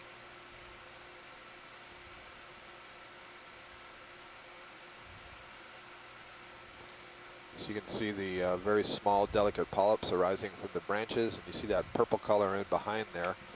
That's probably either the eggs that are being held by the shrimp, or it's the gonadal tissue inside the body that would eventually be producing the eggs. This is a shrimp Probably this is the shrimp Bathy paleomanella ceratopalma. Wow. And drifting away, trying to come back. Watch lead nav. So there's some pretty good data from observations made on the seamounts here and in Hawaii and in the Bahamas that these shrimp are very closely associated with these Iridogorgia colonies and some Chrysogoria colonies. They tend to repeatedly come back and perch in those colonies, and particular females will inhabit those colonies when they are carrying eggs. Wait till you're both.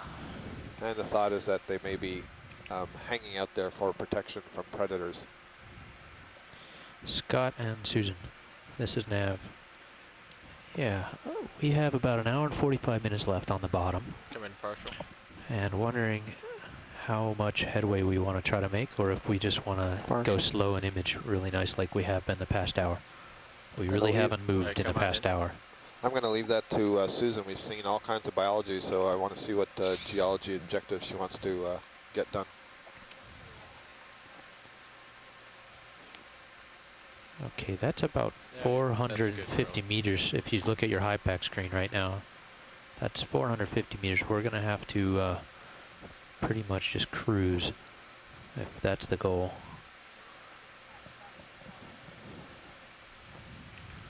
Looks like you've started Okay, to move. if we were to go 0.2 knots, okay, consistent with no stops, that's 73 minutes. So we could probably go at 0.1. Well, that's not going to do it for us. So if we went 0.2 and made the occasional stop, we'd probably make it to the top before the end of the dive. We're looking here at another one of these Iridogorgia colonies. This is the other species I was referring to, Magni spiralis. You see it gets much bigger, and that coil and the spiral is much wider. And swimming in front of it is this beautiful Aristopenaid shrimp.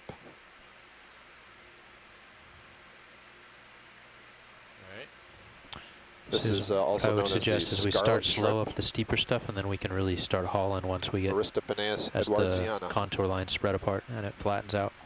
How's that sound? We might even be able to do 3 or 4/10 of a knot up there.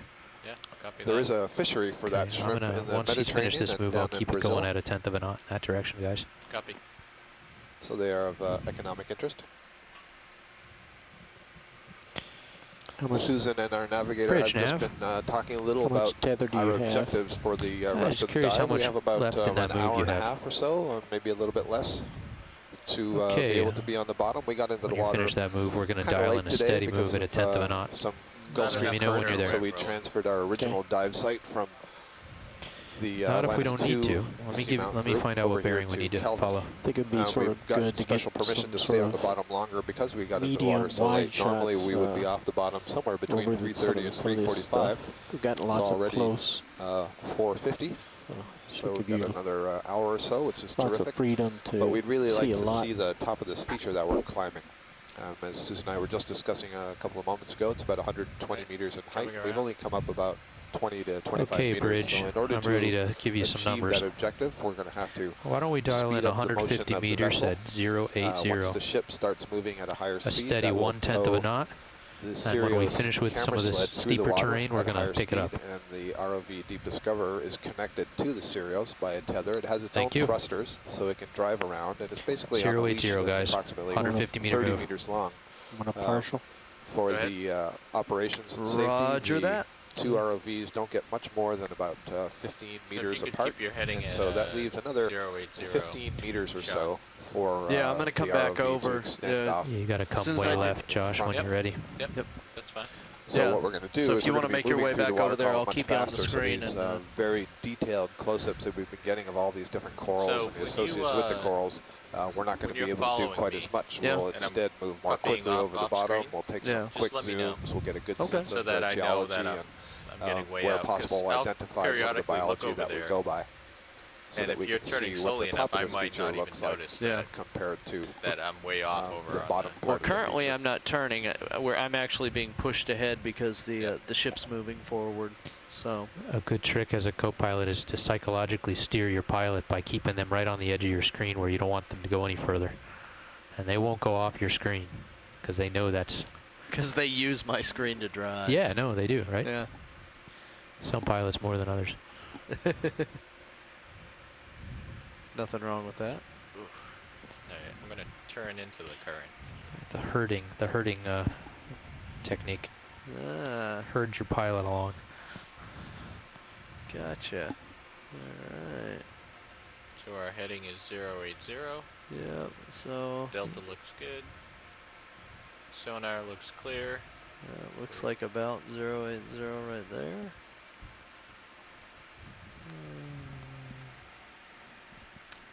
Seeing potentially some more little lava drain back features just below us. I believe there's another bit of a cave there. All right, and so there's right in the lobe. center of that is it's 080, Josh. Copy.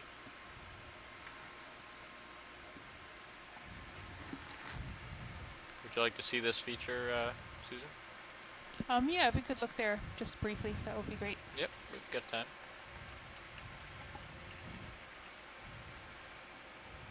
Coming down.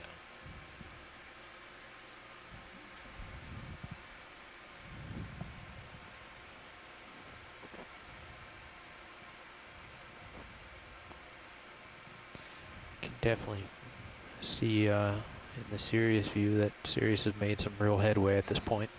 But that is a nice view of that cave feature. There you go. That's nice.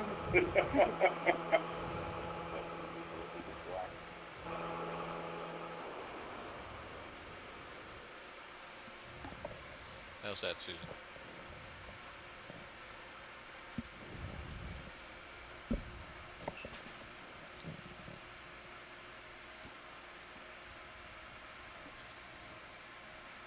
Oh, sorry, I was trying to do something, multiple messages communicating with shore-based scientists.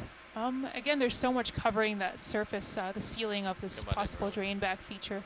It's really hard to see the texture, the lava texture. Scott, I'm not sure if you mentioned this. What are these sort of yellowish? Those are the skeletons of sponges. So you see the white foliaceous stuff there. These are all glass sponges, and so once they've died, basically they're leaving behind their silica skeletons, and they accumulate debris and dirt and probably overgrowths of bacteria and mucus, stuff like that. Yeah, they're really everywhere. Okay, this is probably good. Thanks. Lots of little guys swimming around. Alright. Coming on up. How's the camera? Yeah, these are really neat features. You'll see 60 degrees right flow now. underneath it. There seems to be a little bit of a cave underneath it too. Wasn't to the point where I was going to let you know there were yet. multiple flows, one on top of the other. Right. So different time points. Guys are looking good. Yeah, that's interesting. Beautiful. Oh, a fish, possibly. I don't see man, this look fish. at the size of these. It came onto the screen and then disappeared again. It was sort of an orange. Wow. Got it. Yeah, so I think I was trying to tell some, at least some of the folks on board, that some of these bamboo coral whips can get really tall and long, and you can get into these forests of these things. And we're starting to pick up some density right here, which is pretty good. I'm also seeing paramercia corals and metallogorgia corals, corallium. We all turn the those little, lasers back on. Pink flowers on it, Progress. which would be the brittle stars that are clutching the branches. Lasers. Of that, corallium octocoral.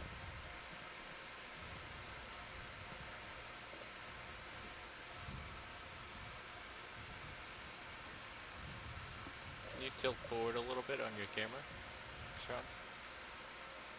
Like so? Yes, excellent. Roger that. Something of a different color just went off the bottom right corner if you haven't gone too far. Almost like it was a fish lying on the sediment. It's a whitish silver, yeah, right there by that rock.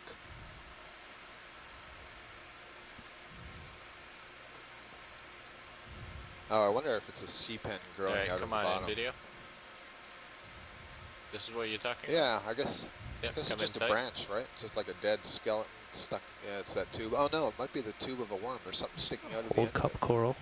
It's a tube worm, I think. Where the lasers. Try to get you the end of that. Okay. In the foreground, I noticed the skeleton of a cup coral.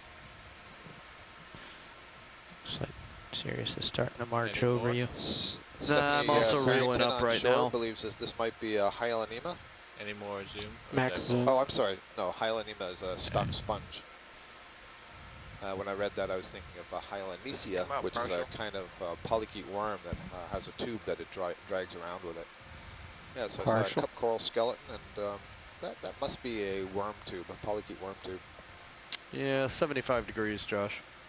Alright, one last shot, and then moving on. Can we drift up as you finish this shot, the sort of that sponge in black?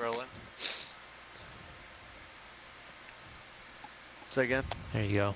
Max zoom. Thank you, Roland. You can just see his brushes. Yep. Almost. Yeah, that's really interesting. You know, I'm thinking that There. what we're actually looking at there is a skeleton of a coral stuck in the sediment, and then on the tip of it is a small fan worm. So in the end, it was a polychaete, but not what I thought. There's a stocked crinoid. There's another Evoplosoma sea star feeding on gotta go, coral. guys. All right, I gotta move. Yep, understood. Sorry. No problem. We see a Paramarissa, the yellow sea fan. Full wide. So one thing I was going to note as we're transiting here, this may be obvious, we've said it a few times, but you can really see it nicely here, and that is that these various sessile organisms, for the most part, have to be attached to a hard substrate. So you see all the ponds of sediment around them, you don't see the corals there. You only see the corals where there's the hard bottom, and most of the sponges are associated with the hard bottom. The exceptions to that are the things like the sea hens, come up to which 45 are with adapted your to camera, live in please. soft Roger sediment. that. Coming and up. Things like the Acanella bamboo Just coral so I we can saw see what's ahead earlier, of me. the little Gotcha. yellowish fan Thank you. that has roots that I can put down in the sediment. But otherwise, all Sonar, these there's no big different vertical sessile terrain on animals sonar, that guys. are attached to Copy. the bottom Looking real good. need I'm a going to go out hard to 80 surface meters in on which to Sirius sort for of a glue minute. Let's themselves just see or if cement themselves down to. anything looks scary. So when we talk about Nope. biodiversity, we're interested just in the seeing slope.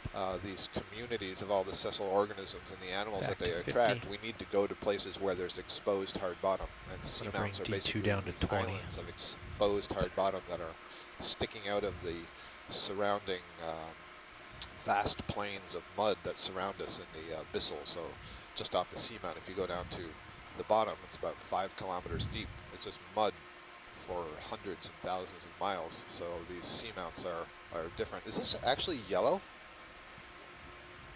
Yes, Come it on. is. So this has got to be Zoanthids overgrowing bamboo coral. Take a 'Cause, snap on the I've tip. seen yellow bamboo corals, but never up here in the New England seamounts, only down What in the camera Caribbean angle and you're in at? Hawaii. 38? All right, I've got Yeah. some time. So this could be So something center really me up exciting. in your camera. Roger that.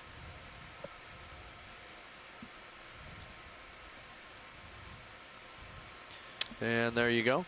Excellent. Yep, that's The 65. suspense is killing me.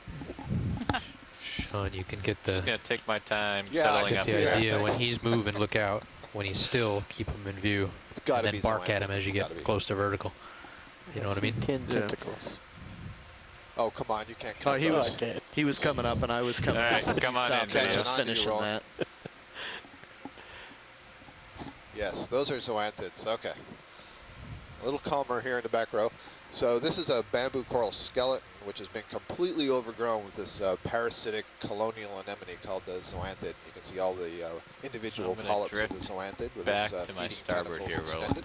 Okay. Wow. So it's taken advantage of the fact that the bamboo coral has died. Following Maybe it you. had a role in that. We don't know. But it's got this skeleton that's sticking up in the water column, so it's got fairly Tracking. easy access to the faster currents. So this is a great place for it to grow.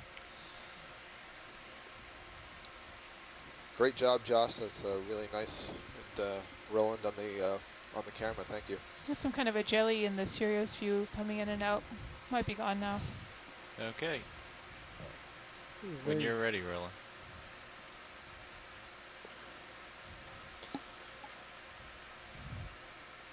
Still seeing some crinoids down there. There's lots of skeleton right, pushing littering ahead. the sedimented parts here too. Nicely done. Yeah, I wonder if hopefully we'll be able to get to the top of this feature, but maybe there's more coral sitting up on top. Sure. Looks like there's Yeah. a flat top somewhere above us. Got to remind our audience that when you're seeing these beautiful, beautiful close-ups of these corals and the other animals that our pilot here is driving a 9,000-pound vehicle and trying to hover in the water column to get it still enough that then we can zoom in on these structures that are only a centimeter or two in size. So it's really impressive. Any of you who use binoculars, for example, and you stand out on a boat and you try to get that stable, just think about how hard that is. This is a really cool bamboo coral. That's a tall one. That's got to be more than 3 meters tall. You see they take on these crazy meanders in the direction that the skeleton is growing, and the idea there is as they deposit the skeleton, the direction the current is flowing may have some influence in how that skeleton curves. Then once it solidifies, once the skeleton solidifies, it's fixed in that position. I'm not going to speed you up anymore on this interesting stuff. I have a feeling Chrysogoria, once we're at the top, it's going to be type octocorals. we're going to plenty of time to look around and speed up. It's going to flatten right out in another 100 meters of move. Any interest in that branch coral on the left? Yeah, that's a bamboo coral. We still haven't actually got a good look at that branching bamboo yet. All right, coming on in. And there's a branched whip directly ahead. Looks like it's got 3 different branches. And another cave right next to this coral.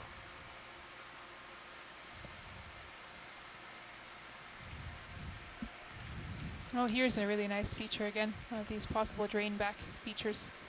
Nice. Strong We're just gonna undercutting. set down here. So as we get a look at this bamboo coral, that's the white branching colony, what we're going to try to see is where are the nodes. So everybody at home, try to find that black spot or the brown spot that's interrupting the white skeleton, and then see if you can see, is the branch coming out of the black spot or is the branch coming out of the white internode. You can see at the base of that colony there's a circular disc. Okay, right now, come just on the in, Rowan. lasers went over it. That's called the holdfast. So that's where it attaches to the rock. Polyps here have a somewhat pink color.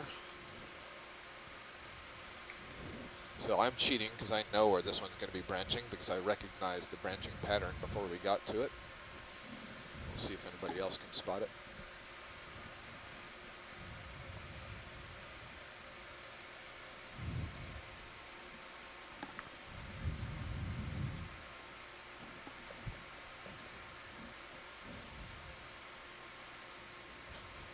This is going to be the new internet sensation. Identify the branching pattern of the bamboo corals.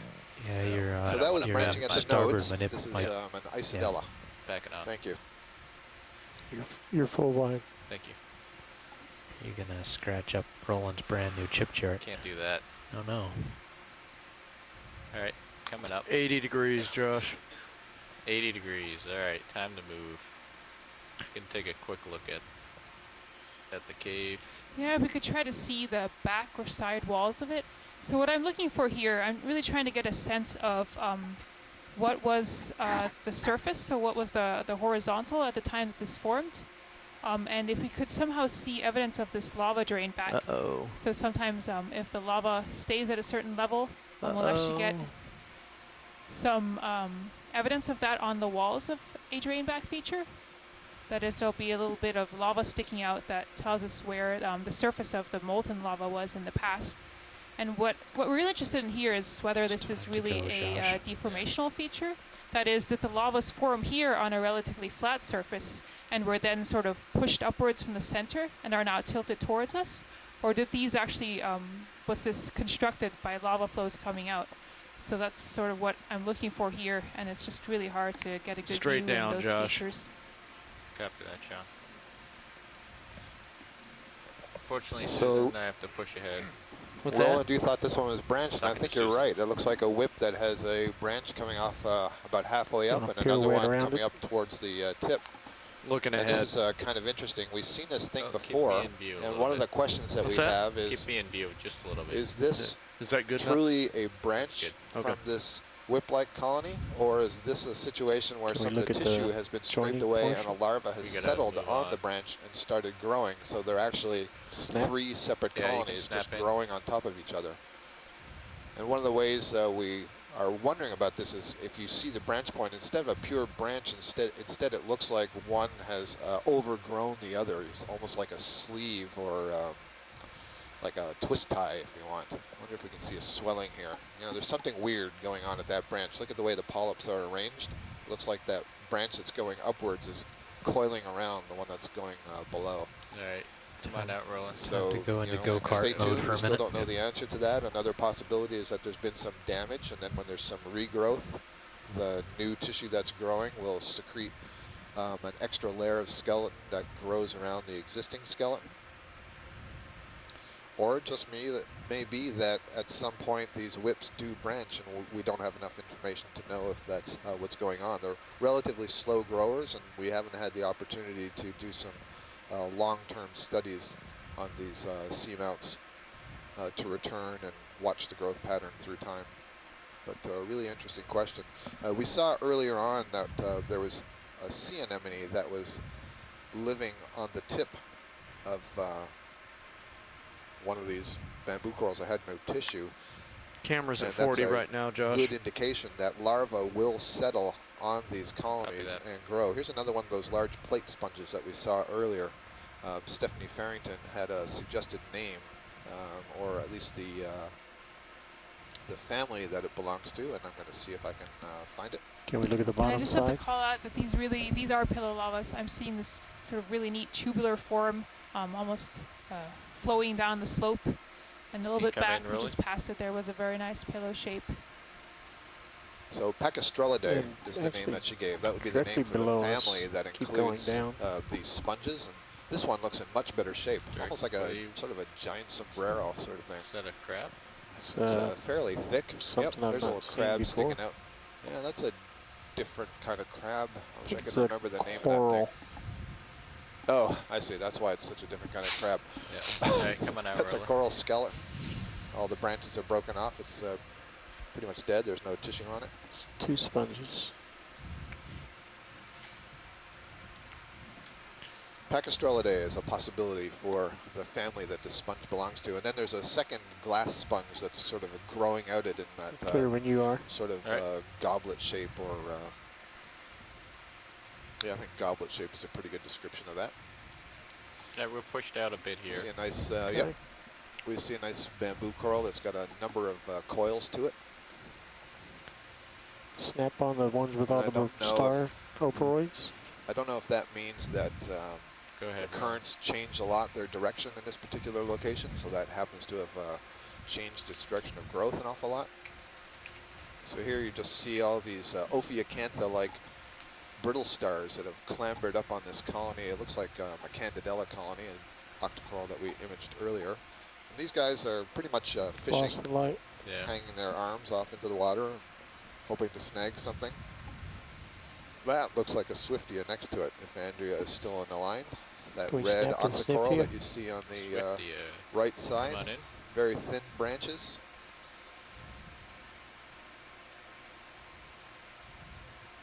Yeah, so this looks good. So this looks like a Swiftia.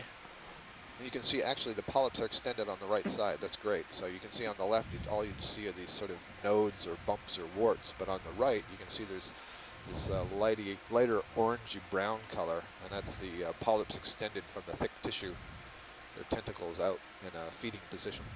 So great. That's a new new coral for the day. What is that directly ahead? See that curve on that rock? Sort of looks like What's a right root. ahead of us, the way it sort of folds, or? Yeah, can I I zoom think that's an overturned coral. You can come in. to the left of that? See the left edge? Yep. Sponge. Oh, that there. Sponge. Sponge, yeah, that brown thing, that's a glass Oh, sponge, yep. just like the one above it. But you can see the brown is the dead sponge, and the white is a nice, fresh, Yeah, living come sponge. out partial, Roland. There's a Partial. crinoid that was perched in that sponge, and there's a Paramercia, that yellow sea fan. It's got one brittle star in the center of the fan. It's very, very common. We typically see that brittle star Paramercia association. That is partial. And again, this K feature could be one of these lava drain back features that we've been seeing as we come up the slope. Looks like it's flattening out as we get over this. If this is our last chance to see a lot of corals, do we want to stop before scooting fast? Did you copy that? Watch leads. If we're going to get to the top and Mount full, Roland? stop seeing corals, is there any interest in kind of getting our last stop and look activity here? Or continue to push on to the top? I think we should push on because we're basically seeing mostly the same thing. Yeah, Okay. I'd like to push on. Again, someone, let me look back here. Someone had commented in our chat log, one of the shore-based scientists. Just looking now, someone had mentioned that the terrain we've been going over has changed quite dramatically, and it does look like the lava flow type has changed. It seems at the bottom we were really coming over this inflated lobate sheet flow, and what we're seeing more of now is, I believe, small, densely packed pillows. These do appear to be pillow flows, especially what we came up over just a bit ago. But it does look like there's a lot more sediment piling up here. We are coming to the top of the feature that we've been climbing for most of this dive. And I suspect that there are some very exciting lava flow morphologies underneath all this sediment. But unfortunately, this is an old seamount, and the top here is quite flat. A lot of that may be hidden from us. Okay, I've dropped Sirius's sonar to just a sector scan, 235-degree sector scan forward. Copy. I think we need to. We can probably speed up. It's not much ahead of us for hard returns, but No, let's there's move a the little occasional lumpiness Yeah. in the sonar return, especially off to your right, but that's not where we're going. If you're ready, I'll bump it to 0.2. It's like another thin lava sheet ahead of us. You can just see the edge of it sticking up above the sand. Let me see where we're at and how much. If we want to get right to the center of this feature, that would be another 400 meters. Seeing 3 or 4 of the Acanella bamboo corals here. They're the have ones that are adapted to extend the base of the colony into the sediments. 76 And minutes there's also a remaining on the Paramecia dive. sea fan that's growing on the exposed rock. So If we bump it to nice contrast 0.2, there we will between make the it to the coral that center requires the with hard bottom. about There's also a black 10 coral minutes to spare, requires which is the just same enough thing. for a poke. versus the ones that are able to survive in the softer bottom Bridge of nav. the sediments. Yeah, Bridge, can we What is bump it that up to structure 0.2 on the knots? left? That rock looks out of place. Steady at 0.2 if you Yeah. can do it. Let's move past that as we go up here. Yeah, that's fine, and you're fine to keep it rotation and midship for that if you need to.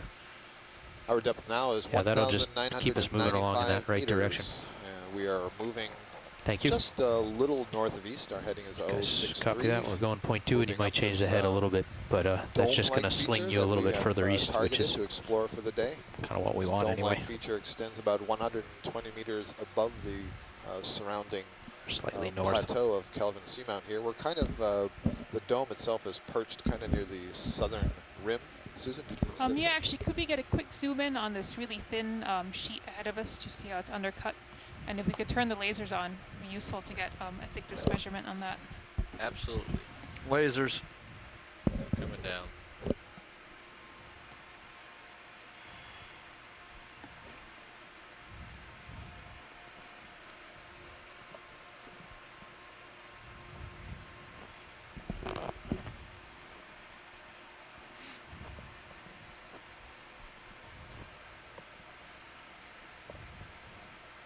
You want to drop your swing arms at all? All right, come on in video. It's all up to Susan what she wants to see. Okay, and I can see the lasers there. Okay. See some Again, exposed rock. interesting, some orange staining down there. Unfortunately, because of the lighting, I can't get a better look at the top of the ceiling of the lava. Heads up, guys, we should have a real dinner relief in about 5 minutes. Copy.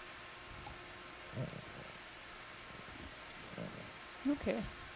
Maybe we can get a partial zoom out. I'm going to try to estimate how thick that flow is. Off bottom time will be She wants to see the approximately lasers, 1830. Yeah, if we could see the lasers, that would be helpful. There you Okay, great, thanks. So that's looking, let me guess, the lasers are 10 centimeters apart, so I would estimate 5 centimeters possibly. go. All right. Happy? Or would you like, Okay, good? that was good. Thank Okay. you. Coming up. Come on out, video. You notice there's a lot of that pteropod shell hash there, and it looks like it's almost tossed out from underneath there. And I think it was Peter Oster made a note in the event log the other day that I hadn't noticed at the time, but you know, there are lots of organisms like red crabs, for example, maybe tucked underneath that ledge and sort of digging around in the sediments and looking for food, and various fish that are creeping around and maybe sticking their mouths into the sediment and overturning that. So sometimes you're getting evidence of reworking of the bottom by different kinds of organisms. Nothing big out there on sonar, guys. Just some lumps here and there. Roger that. I see some Paramycia, I see some Acanella stuck in the sand. There was a sea pen there as well. Sea pens are always a good indication that you've got some pretty thick sediments.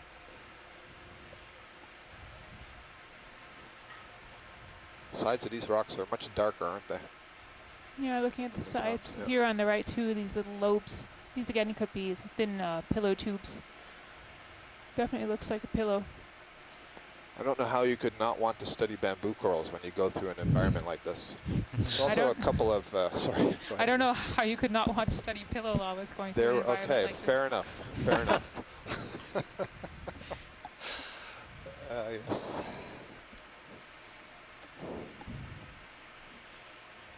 Note the way all of the coral fans here are oriented in the same planar direction. This is an indication that the flow of water is crossing that little feature of lava here. Beautiful Iridogorgia magnaspiralis coiling upwards. Sand very waves. small pink polyps. Well, this is very nice actually. If you look at the top of this flow, you can almost see sort of a ropey texture to it, just sort of disappearing off the bottom of the screen. Yeah. And also the way there's sort of these little, I guess, depressions in there. Yep, exactly here. Almost looks like there's a bit of a twist on top of the lava. Yep, that's very nice. Let's get Very a nice nice. partial of this video. Yeah, hold that.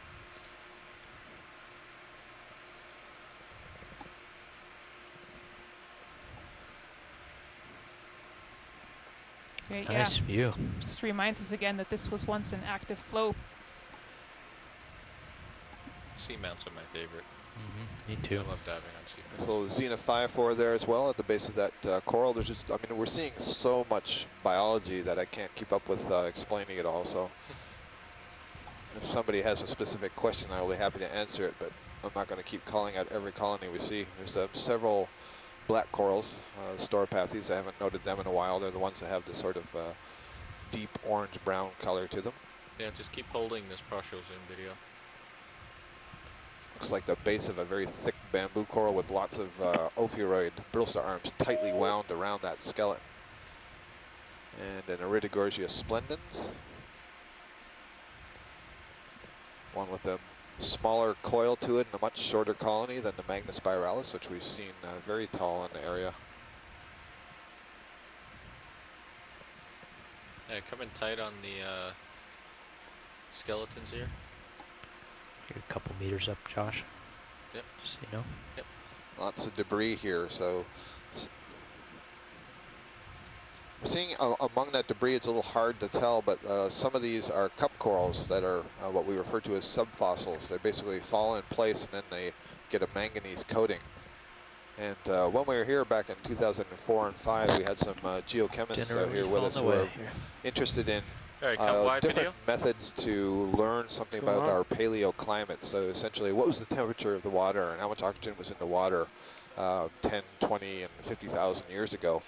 And one way you can do that is by studying the skeletons of organisms that were alive at that time. And cup corals are a great way to do that.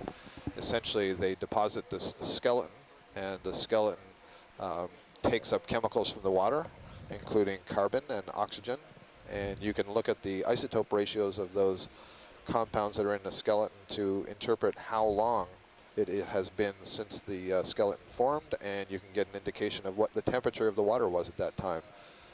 And so on that cruise, we had these geochemists with us who are collecting lots of these subfossil cup corals. There was a lot of activity when they got those up on the ship. Essentially, one of the things that they'd spend long nights doing was cataloging them all, and eventually they would have to scrape off that manganese coating in order to get to the calcium carbonate that's underneath. So those would normally be pure white, but they've had manganese deposited on them from the water column, and you've heard Susan several times say that about the rocks themselves. They all have this coating of manganese.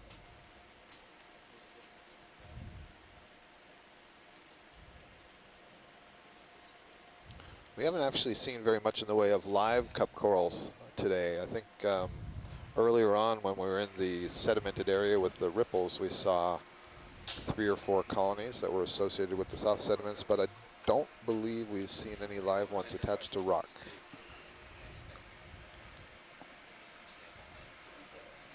We're having a watch change, so we've got some new pilots and navigators. Hi, Scott. Hey, Jeff, how are you today? I'm well. How are you? I'm good. We're having a fantastic dive down here. It's just incredible, the stuff we're seeing. So sweet. Hope you get to enjoy some of this as well. Okay. Where shall we go? I think Susan is directing us uphill. Yep, we are going uphill. Hi, Susan. Pilot, need you to move on out. I'm Hi, looking Jeff. down and over you. Actually, on the Push out left strong. side here, I've been talking about those Acanella bamboo corals with the roots, and you can see the roots exposed. There's 2 of these sort of orangey colonies on the left side. One of them has bright white feet, if you will. If you can get just a quick view before you leave, Jeff. Sorry, Scott. We got behind during the No change, worries. so I need to push ahead. No worries. And that ship move is Looks like intensive or not, so Oh, that's a crinoid. you want to make sure you...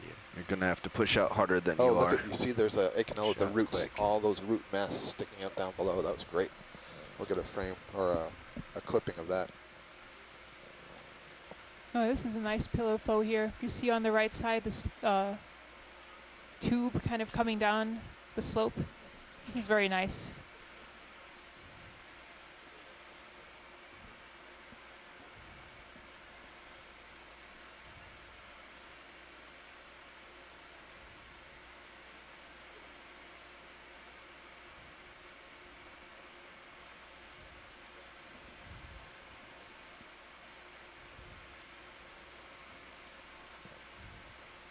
So again, we're making good time, trying to get to the top of this dome feature before the end of our dive.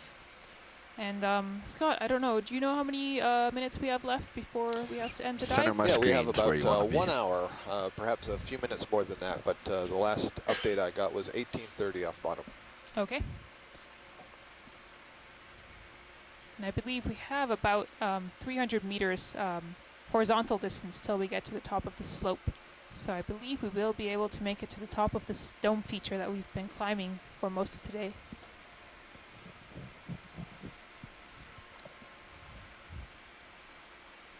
It's like another sort of stair step, a little bit bigger Yeah, again, the chunk of rock here. case of a flow, I believe. If we could just pan left Looking good, briefly, pilot. that would be helpful. Okay, I'm back with you. Science. Okay, again, I thought I'd seen a lobe here, but it looks like this lobey sheet flow has kind of collapsed here. All right, that's a look to the north. And that's good, thanks. So we're scanning back and forth here. The view you were just looking at is north, and as we spin around here, this is a northeast view. And there we're looking at about a heading of 055, and that's more or less straight up slope. Looks like one of these polymastus type sponges. That may be one of the first that we've seen today.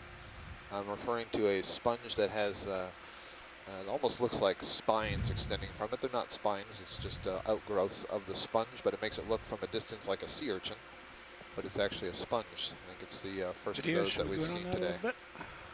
I'm impartial.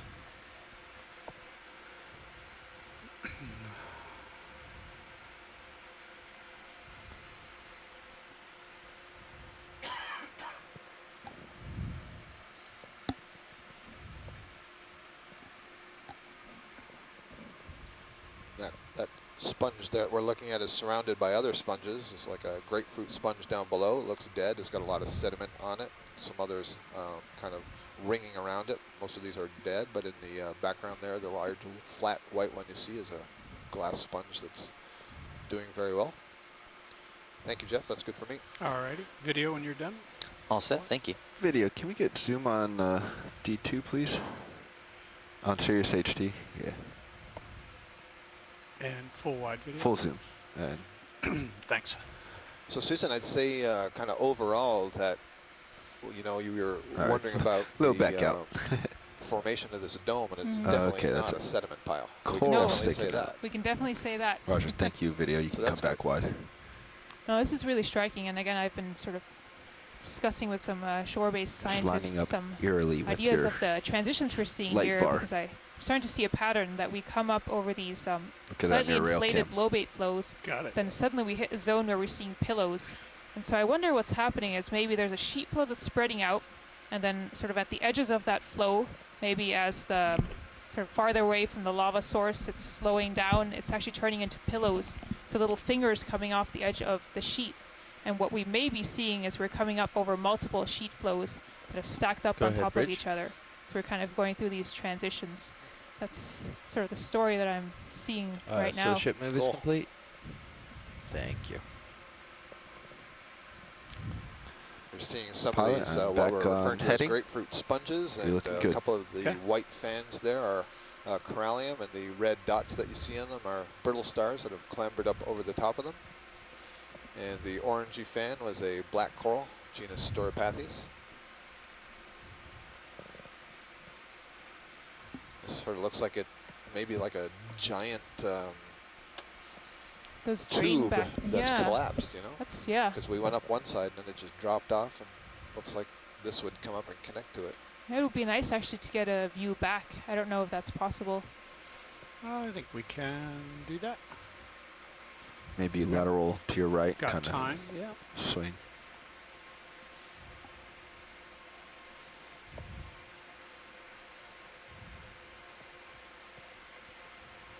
There's a fish under that little overhang there in the right, lower right of the video. Okay, Peter, I think we were spinning around. Oh, maybe we'll have a look at it now.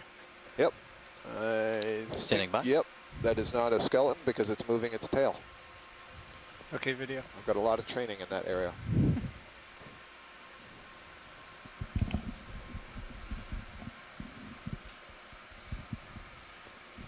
Another ophidid, Peter. Yes, it is. Another ophidid. Okay, so that seems to be the common thing. So there's a cup coral down behind it. Okay. How about I think we're on a please. little bit of a time crunch, so we probably want to lay in that the next move. Keep on moving.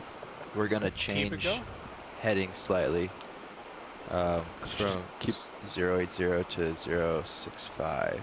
Sounds fine. Let's just keep us moving. Thanks. You're welcome.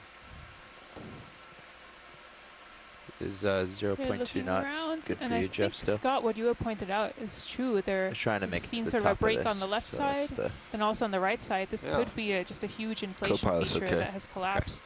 0.2 work for you, pilot? Yeah, 0.2 is I think sometimes it's good not to know too much about what you're talking about, because then you can just throw out a conjecture and let the expert tell you. It's a nice view from both So cameras. Susan, this is the view backwards. Okay, yep, and that's very nice. We're seeing both sides of what may be quite a deep collapse feature here.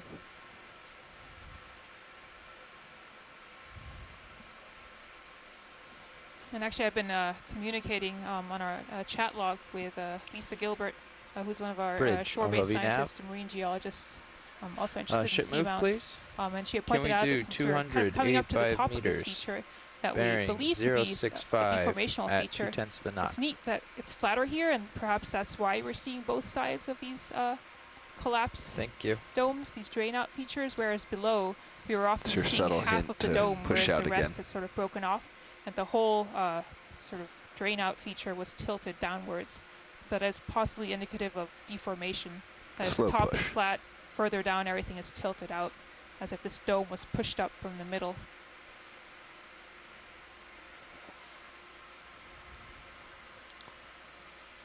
That was a nice view there as well as Jeff spun around and we kind of looked back from where we had come. You could see the slope going downwards and a number of different coral colonies growing off in the distance. It's 21:30. That's 1 hour left on bottom. Hi, is anybody there?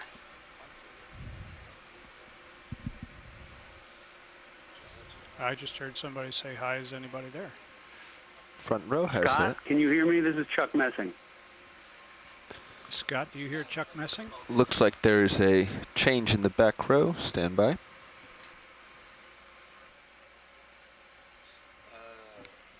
Chuck, I can hear you in Silver Spring, but I'm not sure that Scott can hear you on the ship.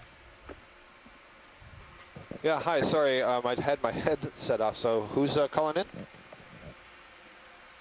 This is Chuck Messing. Chuck, hey, how are you doing? Okay. You must be seeing some interesting crinoids. This is Chuck Messing from Nova Southeastern University in Florida, and he's an expert in crinoids and other echinoderms.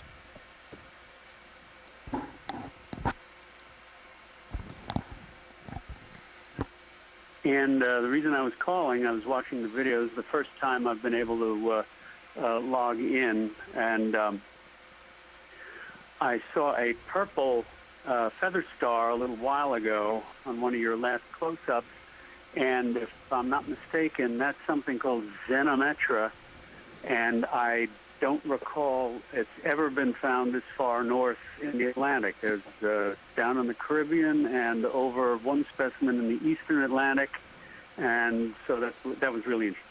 Fantastic. That's exactly the kind of thing that we love to hear, and glad you were able to see that.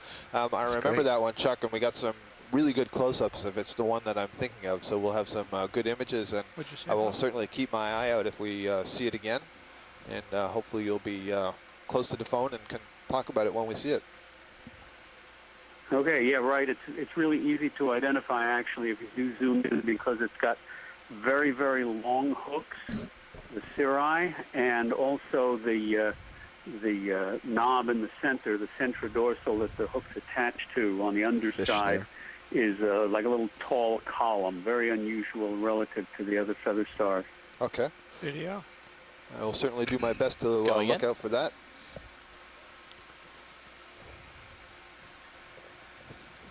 Looks like a grenadier here. Small grenadier, pretty large eye, and I'm not sure that this is the same as the one we've been seeing. I see it has a very tall pectoral fin. So Peter, I'll be waiting to hear from you. The Peter I'm referring to is Peter Oster, who's I guess I'm tilted out all at the way the down. University of Connecticut. Kind of coming over it. Yeah. There's also a sea pen in the background there. Not sure that that sea pen was growing out of the sediments or if it was on the rock. That was like the genus Macrurus. Okay. Macrurus, Got okay. that video. I'm busy here taking frame grabs from our I2 feed. Got it. Yeah, we're getting a really nice view coming in now, Peter. Great focus. If I'm not mistaken, that would be our first sighting of this genus then.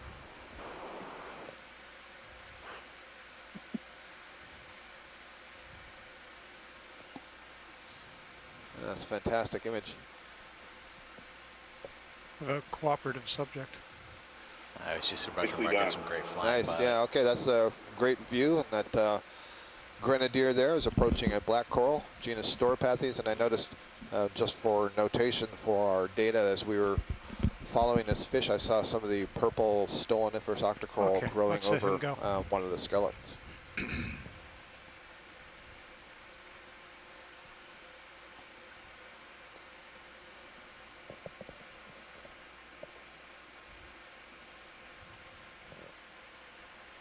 That little dead coral that the fish is next to, just to the right, has both crinoids and ophiuroids, and for the short time I've been watching, I've seen either one or the other. Maybe they don't like each other.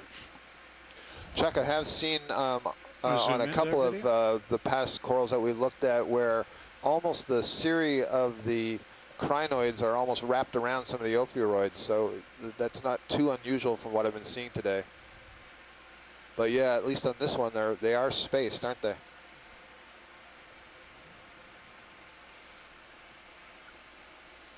So we have at least 3 crinoids lined up here. These are feather stars, comatulate crinoids. Anything you can say about these, Chuck? There's about half a dozen species in that family. I think it's the family Antidonidae, which has just been blown apart on molecular evidence. But with 10 arms and delicate structure, there's not much else to say unless you have a specimen. Got it. Thank you. Thanks, video.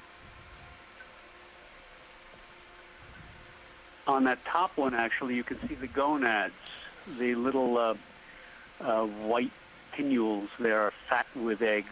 Great. Yeah, I thought I saw that earlier, maybe on that the red one that you were talking about, the Xenometra. I wasn't sure if that's what it was. So they're just at the base of the pinnules, is that right? Right. The middle pinnules, if they're swollen like that, they're either testes or ovaries. Okay. I'll have a closer look as we continue to see these.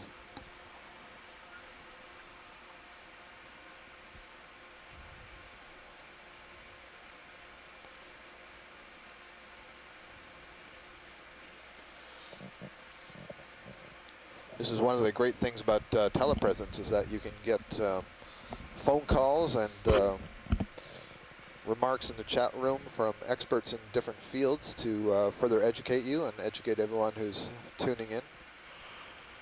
It's great stuff.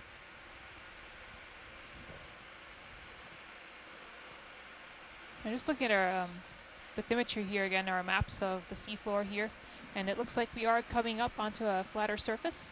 So we're hoping to get to the top of this dome feature before the end of the dive, but still seeing plenty of lava flows. Again, possibly some pillows. Looks like a Paragorgia colony right in the middle there, that red one. That would be the only the second one of the day, I think. Take a look at it, Scott. If you have the time, just a quick peek in.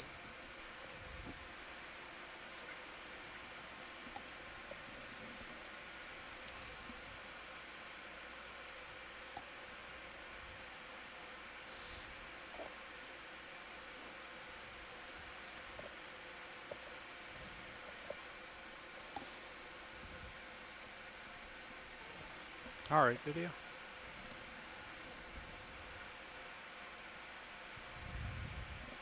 And absolutely, that's what that is. The one of the several species of bubblegum coral. There's some 25 or so species known from around the world. And you can see that it's got a brittle star with its arms tightly coiled around the branches.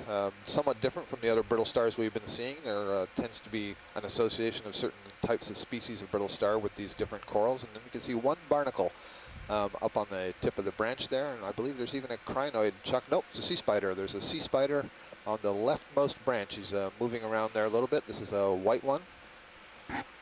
So the barnacle up on the top, that's a crustacean. That's an arthropod. And the sea spider is another kind of arthropod. It's the pycnogonad. Thank you. Great view. Chuck, I'm going to have to leave you in the hands of Susan here, so hopefully we'll see some crinoids that you can describe, but I have to rush off to my dinner before they pack it away. Back shortly. That's fine. Thank you very much.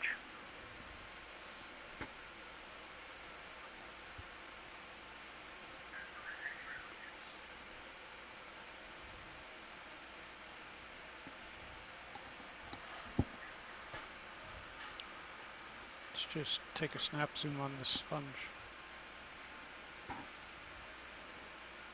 It's really reflective.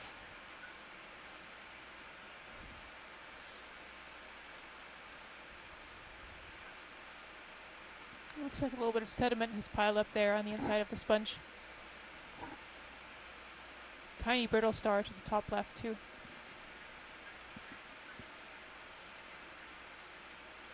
Okay.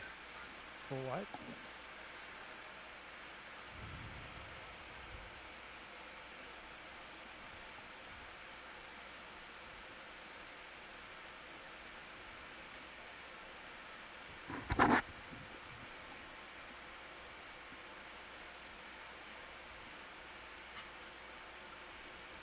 Is that a fish swimming by? Center screen.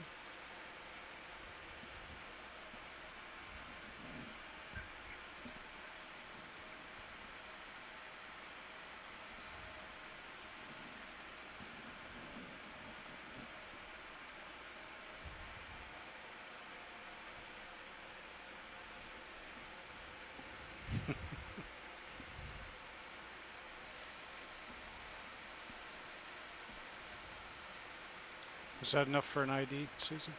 I'm just seeing if any of our shore-based scientists can ID that fish we saw.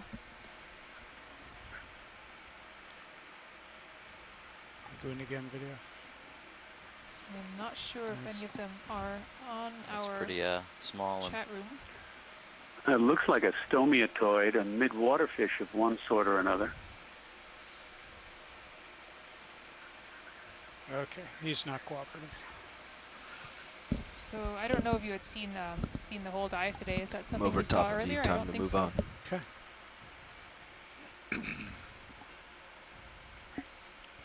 And just a reminder, the move is at 065. Okay. Thanks. Yep. I'll go this way.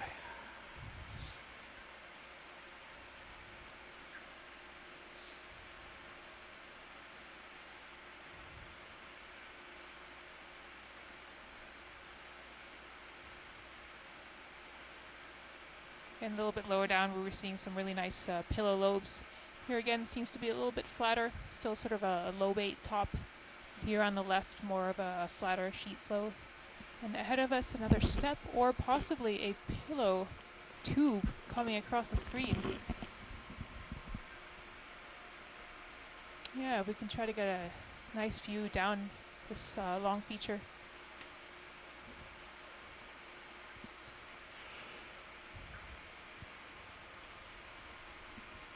Oh, it's hard to tell. Actually, now that I look to the side, looks like it's actually thicker. And it's just been covered with sediment here.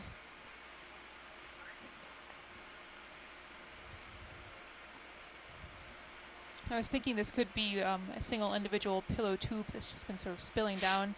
And it's possible it could be. I can't really tell what the sediment is covering here. It could also just be an extension of the sheets that we're seeing to the left, but it's got nice rounded edges.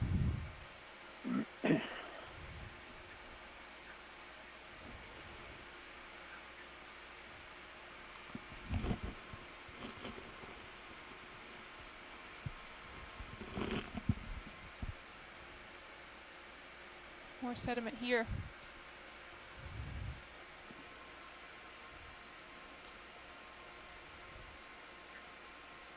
Pilot, actually, do you think we could go back to that lava feature and follow that along, or is that going to be going laterally along the contour? Just slide to your left some. I can come over here to the left a little bit. Stay over that lava flow. That would be great. You can see it really well in the Sirius view, and it looks like it's going to very nice view in Sirius. end right here. As far as going upslope, I think this is as far. I think we're seeing the nice curled over edge of the slope. Bring my heading left. Passing over now. Could be another sort of a skylight drain back feature on our left. That little pool of sediment. Okay, and I've got to keep pushing ahead. Yeah, I think we're losing these rocks. The sediment is winning the battle here.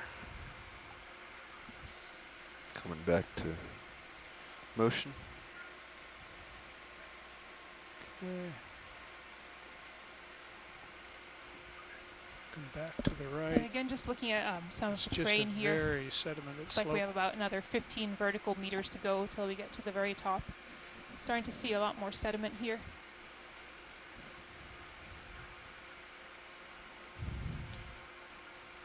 Fish went off the bottom left.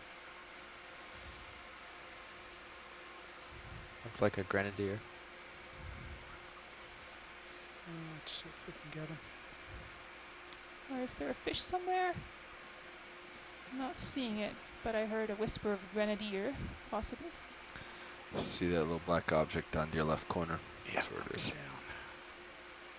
It's underneath me. He's more this way. You're going to have to keep coming left.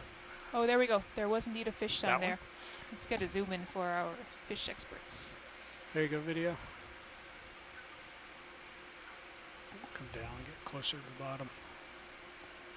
Should improve this.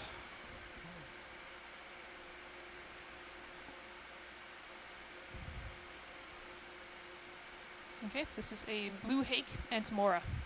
I believe we saw a very large one of those earlier. I remember correctly.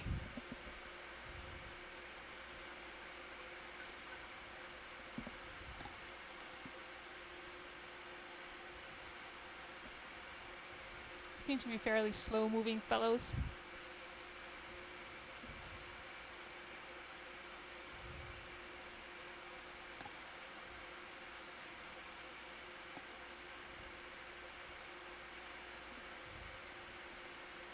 Sue, I have a question about all of this fine rubble. I assume it's all lava gravel.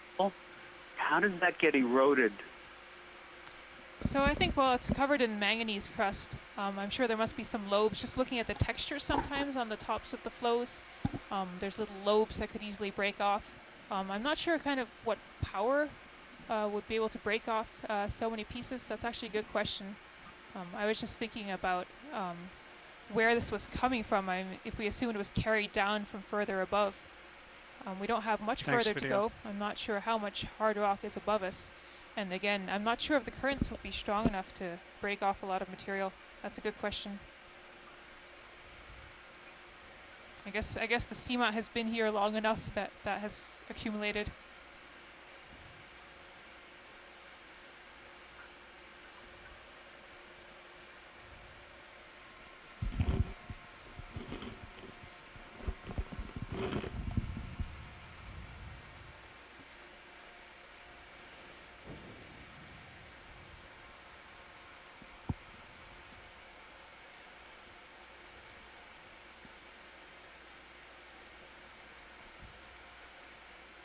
There's a sea pen in the sediment on the left. Oh, there, yeah, on the left. I think that was sea pen.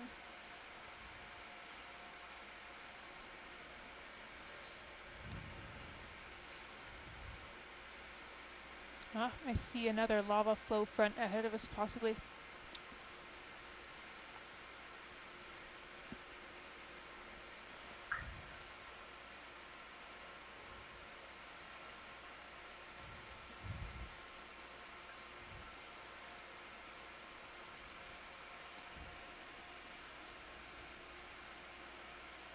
Oh yes, this is really nice here on the right. I believe this is a lobe, really flat lobe that's coming straight out of the flow directly at us. That's very nice.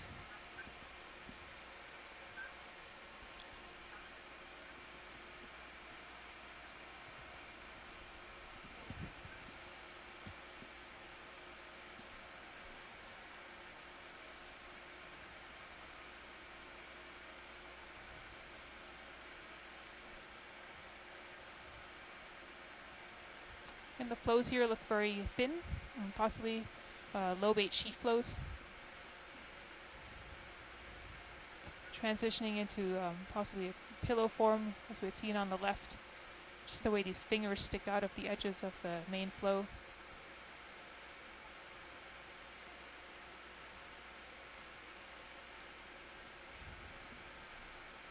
Well, it looks actually like there's been some collapse here. We're seeing the edge and then a little bit of a gap underneath it. So again, possibly a flatter lobate sheet flow.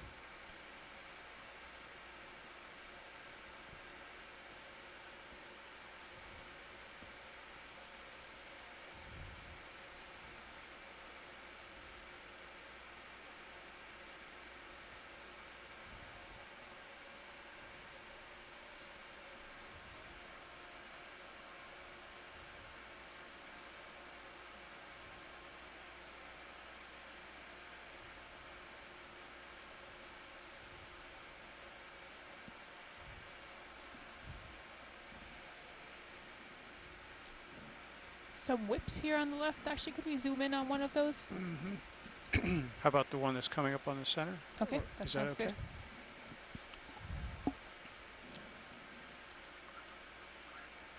At least to my eyes from here, they somehow look very bare. I'm not really seeing the polyps extended, but again, I don't have the trained eye of the coral biologist.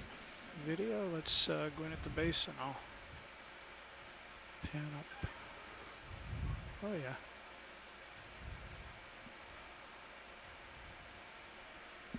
Oh, there we go. Okay.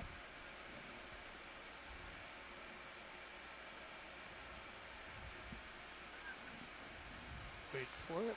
It's full zoom. the polyps are just so dense that the entire stalk appears from a distance wider than it actually is. There we go, nice view. I think Scott will be happy to look at this when he gets back.